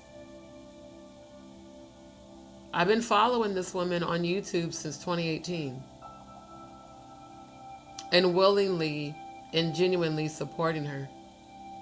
So I feel like if all of us were deceived, there are so many others who are as well. And think about how many other people, not just what she did to me, but what she's done to other content creators. Now, the shit between her and Sean Davieway, from what I've seen, not only with the Trafficking interview, but that other video that popped up when I was Googling about all of that, about, you know, the Tasha K and Jaguar situation. A video popped up in my feed of Sean Davieway basically blasting Jaguar's collect call from Jaya on his live when they were still supposed to be friends. Now I do understand a lot of what Ayasha was trying to tell me when I first had inquired about being a mod.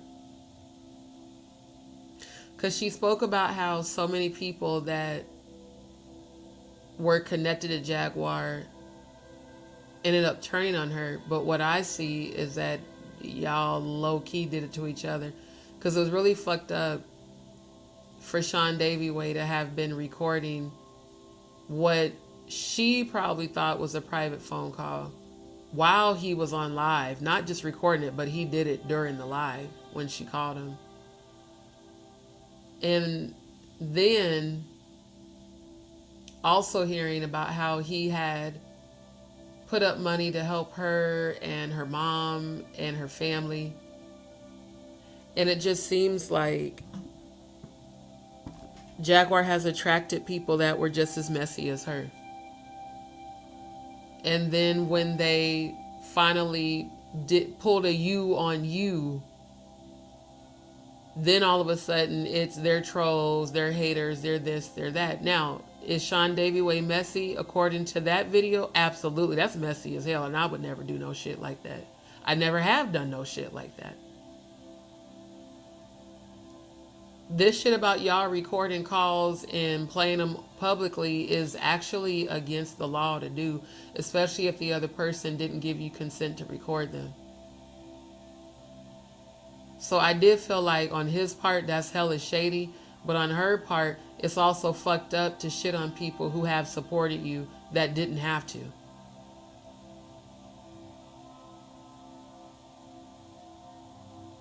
It's one thing, like my situation, I need surgery. This temporary transitional financial period is only due to that. I don't know what Jaguar's excuse was, and I don't care.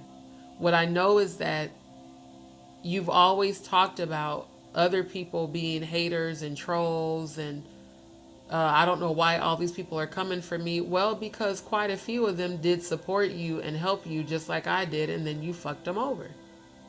So of course they're going to talk about it just like I am. You can call it clout chasing, you call it whatever you want. I call it speaking on my experience. Because it doesn't make sense why you did the fuck shit you did. It doesn't.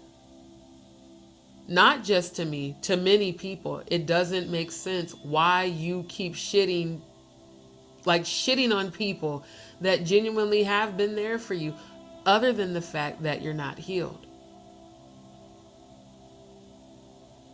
That's why I keep telling you, you need to work on your healing, Jaguar. Like, you need regular therapy. And you and Odell can say whatever, oh, you shouldn't diagnose people. It's not about diagnosing, it's about acknowledging patterns of behavior. If you have a pattern of behavior that every single person that supports you, you shit on, that's a problem. That's a you problem. It's not everybody else, it's you. And if you really did participate in this shit with Diddy and Jay-Z allegedly, you're not going to be able to hide behind the guise of this sudden religious minister when you don't even believe in religion and have said that publicly multiple times. You're not going to hide behind the guise of, oh, I'm a whistleblower exposing Diddy. No, expose yourself. Speak your truth. Because you was the one connected to this motherfucker. You said it on the Piers Morgan interview. You said you was at the Diddy parties, that you performed as a dominatrix, that you had body cams, and so did your girls. Meaning, if you had girls that worked for and under you, you were a madam. Allegedly. And it also means you was with the shits as it pertains to Diddy. So whatever the fuck was going on at them damn parties, you saw that shit. Stone Paxton also told me on Instagram he was at them parties because he saw you there. Y'all notice how he ain't said shit about them Diddy parties. All he did was clout chase off of Angie Stone's death. troll me and do the same shit to me Jaguar did, came in with all this loving, supportive energy, and then did the same fuck shit. Not a coincidence. And also is connected. He's directly connected to Jay-Z, Diddy, and Clive during the lives that we all pulled up to together on Stone's channel. Him and Meech both said, yeah, man, you know, Jay-Z and Diddy, them my dudes. Excuse me? I'm sorry, say that one more again. One man who's sitting in MDC being convicted for prostitution and was accused of rape and sex trafficking and RICO is your boy? Jay-Z is your boy? Clyde Davis, that's your dude because he put on Vasal, who you claim as a brother that don't claim you?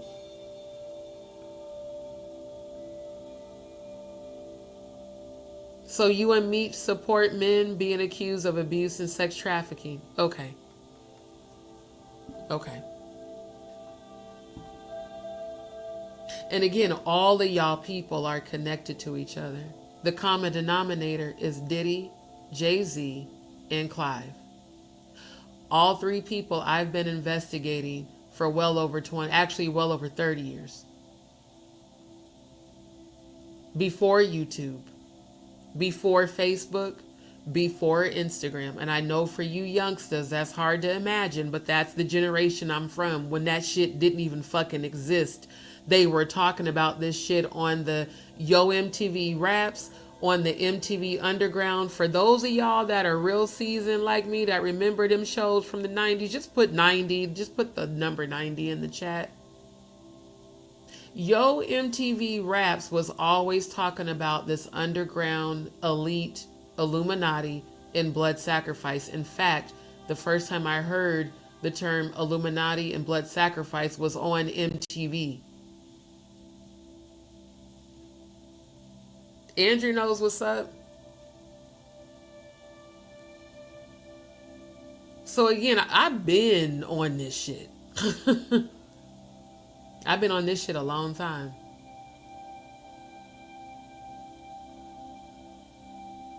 And Jaguar, for you to sit up and say that you saw, or not you, that Grace saw Giovanni's familiar spirit and that your son told you I was a snake. No ma'am, no ham, no turkey. You are the snake. And what's crazy is a couple months before you came in my chat, I had a dream about that. About a snake in my garden that shed its skin and became something else. Andrew said, I feel she hurt us all by hurting Dee. She turned on everyone, I feel. Thank you, Andrew, because she for damn sure did. And then everything I told y'all was going to happen happened immediately. Because she literally turned on every single person that she sat on that panel with bashing me. She felt, even Grace, she fell out with her from what I heard. You fell out with everybody. You fell out with Maggie. You fell out with Grace. You fell out with Murph. You fell out with Steph. You fell out with Odell. You fell out with Orlando Brown. You fell out with Tammy Wallace, your first guest speaking about surviving sexual abuse. You fell out with Stone. You fell out with Meech. You fell out with Paperwork Party TV. You fell out with, what was his name? Mr. Let Go. I had even heard that you fell out with Natanya Rubin. And Ronnie Bo. And we all know you fell out with Sean Atwood and Roro and all of them. You fell out with everybody. Common denominator, you.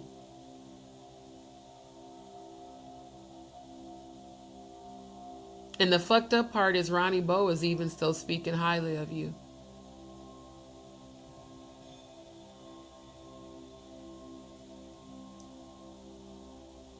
So again, you're the problem, Jaguar. If you do the work to heal, you might be able to redeem yourself. But right now, it's not looking good for you at all. It's a deep rabbit hole that started way before 2018 and goes back to her days in Philly, which were years ago. I don't know where she moved to next, but you have to start from the beginning. That's why I'm going to be reviewing as many interviews as I can of her son. Because I feel like Sam has the most information. Because he lived with her. Yeah. And like I said, I fully supported her up until February 9th. So, yeah, we're talking 7 years of following and supporting and then feeling like, damn, I've been supporting you all these years and you ain't even who I thought you were. And had the audacity to do the bullshit that you did when all I ever did was support you. And it sounds like so did Sean Davieway. There were quite a few people. Official King Payne, as much as I can't stand his ugly Official King Primate looking ass, there was even shit about when he used to support you. But here's the thing, all of y'all are messy. So you can't have a successful friendship in a group full of messy ass people. Because a messy motherfucker is going to be a messy motherfucker. That's why the hell Sean Davieway had your phone blasted on his live when you was in jail. Calling him collect. And this nigga on the phone laughing at your ass but pretending to be a friend. This is also why the fuck I don't claim people as friends anymore. No, I don't have any friends. We're either family or you're an associate. That's it. Because if I have learned anything over these past 2 years, is that friends are not loyal. Family, those friends that become family, they are. But the ones who are just friends that say they friends, no, them motherfuckers will stab you in the back. They'll betray you. They'll use you. They'll manipulate you. They'll shit on you. They'll abandon you. They'll leave you hanging. Or they'll sit up on live and air out your private conversation that they never even told you that they were recording, which again, Jaguar, is illegal in both Nevada and Texas, as well as in California. When you tried to say, well, there's a clause, no, there's not, because I looked at the law in all 3 states. It's illegal in all 3. In fact, it's illegal in all 50 states, but specifically those. You recorded your phone calls with Stone Paxton. You recorded your phone calls with me. You recorded your phone calls with Adrian English. You even recorded your phone calls with Odell. Oh, by the way, we are going to review that Jay Curry 26-minute, what's it called, screen recording that he did where he showed the part of that live where you went in on Odell and you sounded psychotic. I'm going to be real honest.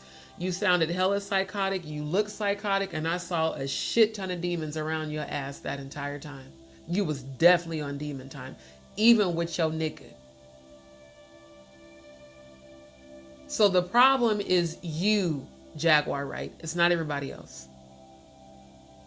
And you can get all the clout you want off of Real Life Street Stars. You can get all the clout you want off of all these random platforms. But the reality is you will be exposed, and you're going to be exposed by the people that are closest to you. I'm not going to give you their names, but some of those people I've mentioned tonight.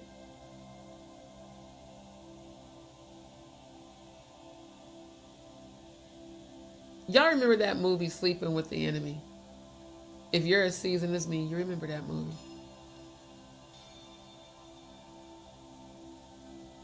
Watch and look. Just like in the Bible, what did it say? Come, look, and see. Just keep an eye over how shit develops over the next few months. Y'all finna see some shit. Y'all finna see some shit.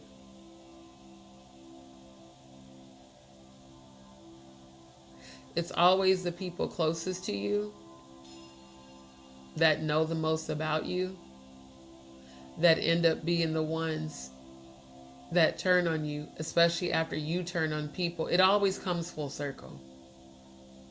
you turn on and shit on people that supported you, it's inevitable. You're going to receive that back.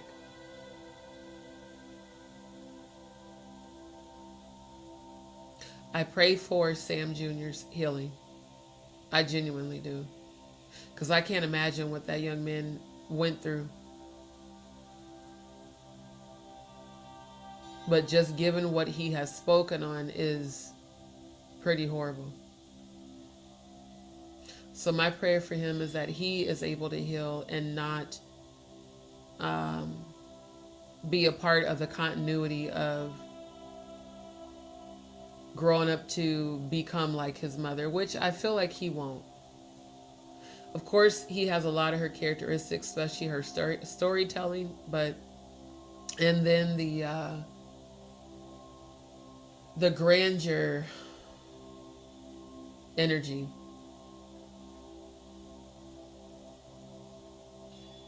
Extremely intelligent. I just hope he doesn't carry forward her toxic traits. I really do hope he's able to heal all of that so that he can have a healthy relationship one day. That young man has witnessed and seen a lot.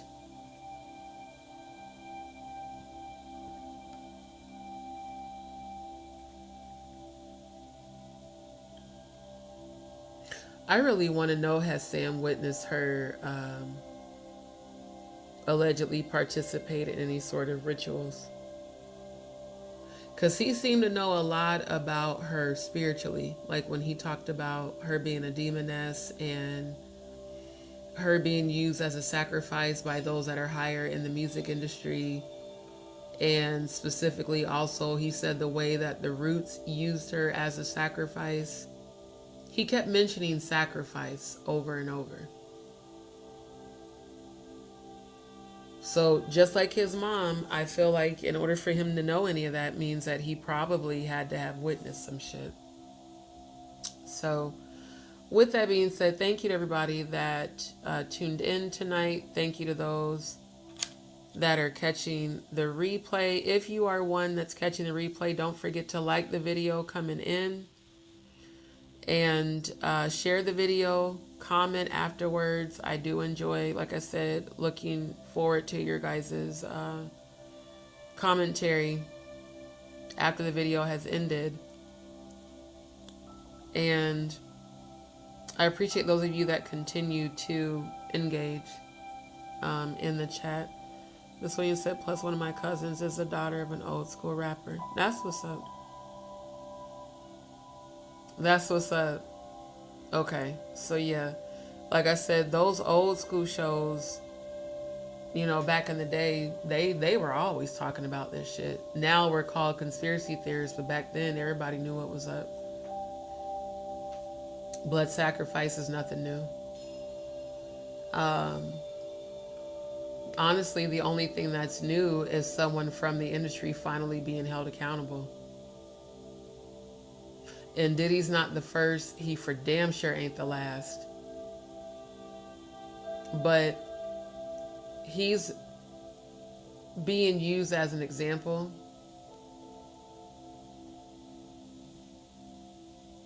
He obviously pissed off somebody. And it could also be that he's a willing sacrifice to cover for other people so that they don't get exposed. But it's God exposing it. Like I said, these people act like they're invincible. Like they can just hide all their wrongdoing and no one will ever find out. No, God is exposing every last one of you. And Jaguar, again, if you were involved, you're getting exposed. It's God doing it. But it is going to be the people that are the very closest to you that are going to be the ones to expose you. It's not going to be a troll. It's not going to be me or anybody else. It's going to be the people who spend time with you all the time. The people you regularly talk to on the phone. Relatives of yours. And not relatives that you hate with a passion, but relatives that you care about. Because I've seen it all in the 5D. And again, some of these people that are going to expose you were named tonight during the live.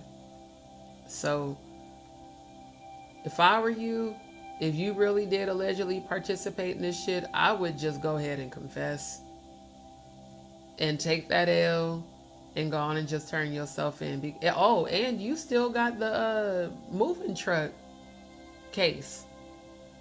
Forgot about that. You got that coming up, plus Parham versus Combs. So again, you told Diddy a snitch. He snitched on you. As far as I'm concerned, that's what your ass get. Straight up. And I hope anybody else who you allegedly have participated in abusing, I hope they come forward too. Now, if you can prove that all this shit is a lie, I would love, love, love to see that. I would absolutely love to see that. And then once I do see that, okay, cool. They lied on her. All right. Here's the evidence. Or they didn't lie on her. Here's the evidence.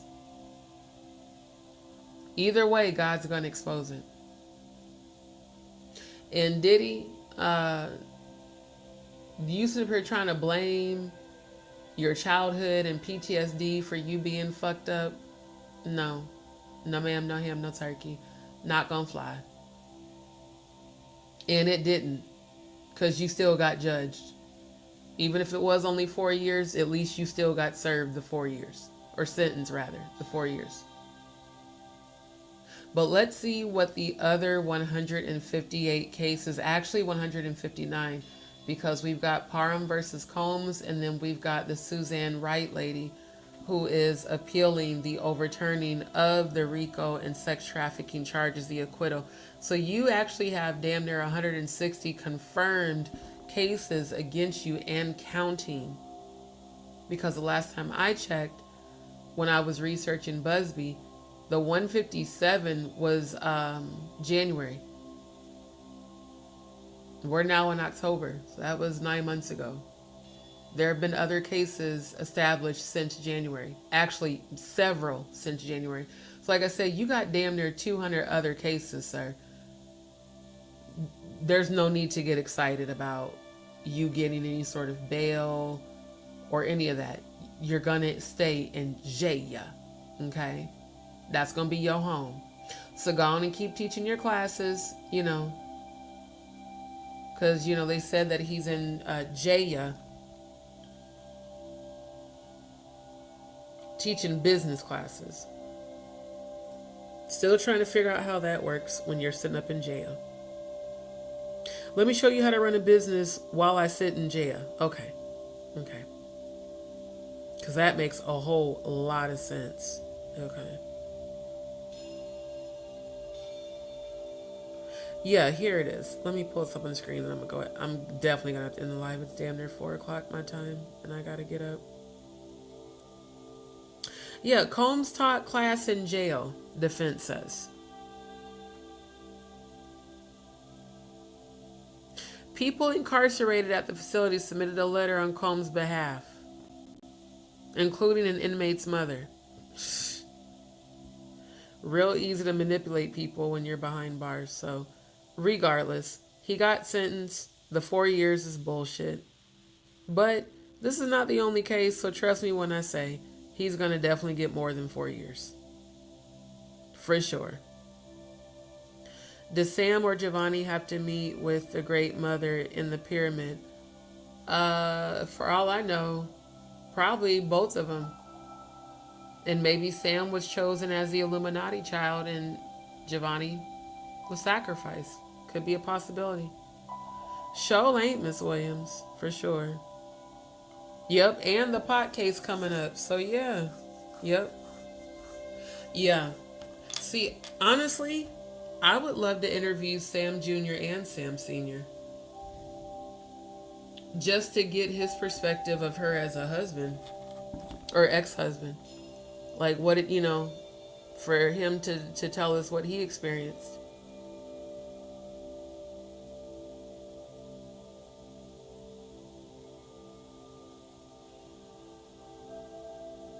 Because I'm sure he knows a whole lot. I'm sure he knows a whole lot that the rest of us don't. Just like her son.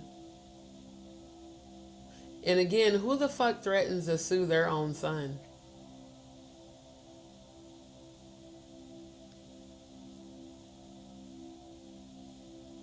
Like, for real, who does that? You're going to threaten to sue him because he spoke his truths about you? Then you wonder why he's over there on Tasha K's platform? Because if she had the audacity to publicly brag about that, imagine how much worse she says behind closed doors. That's why I said, ain't no telling what Sam has gone through and experienced. And I know he loves his mother as he should. But the reality is, she has a very sordid track record. Especially when with men and with people who have been there and who have supported her. It's the same pattern. It's the same story.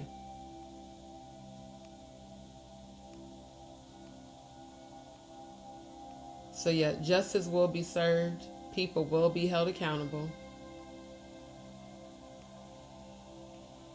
And no, you don't just get away with what you did because of connections you have or people that you are allegedly blackmailing, because I've heard that shit too. And you also don't get away because of people you're aligning yourself with, like the president trying to get pardoned. Looks like you going to Mar-a-Lago didn't get you dismissed from this hearing. Interesting how that worked. So anyway, family, thank you so much for supporting the channel. For those that would like to send a donation, since I do not use super chat, super stickers, or memberships, feel free to send that to my Cash App or Venmo scrolling across the bottom of the screen. And family, it is appreciated. Because like I said, other content creators, you know, they do use the super chat, super stickers, and memberships. And I see where people, you know, supply those all the time. I just am not going to re-enable those. So it is nice when people do send donations because it lets me know that you are supporting me and the channel. And it helps with the cost associated with going live and the costs associated with keeping the channel going. So do feel free to send your donations. They are needed and appreciated. For those that would like to book a psychic reading or a private consultation, whether it's a video consultation or a telephone consultation, let me know. And you can reach out to me on Instagram or TikTok at JustDeeShow on Instagram. You can also follow me at Aligned Manifestations by D, and that's D-E-E. DM me on there, either probably more than likely Instagram, because I realize that TikTok doesn't play my notifications. Just like when Neptune Pisces had DM me, I didn't see it till the next day because it didn't notify me. Unless I'm actually in the app. Seems like that's the only time I get my notifications. So DM me on Instagram if you'd like to book a video consultation, a private reading, or a channeled reading, whether that's an ancestral reading or like a childhood trauma, or wanting to channel things from your past or your lineage or your ancestors. I offer all of those services. So just DM me and let me know, or you can email me, justdshow@gmail.com. Either way, if you do want to book a reading, if you have a question, I'm not going to do it now because it's already after 4 a.m. and I definitely got to get up in a few hours. But I will come back later today to do a readings live specifically for those that want a reading.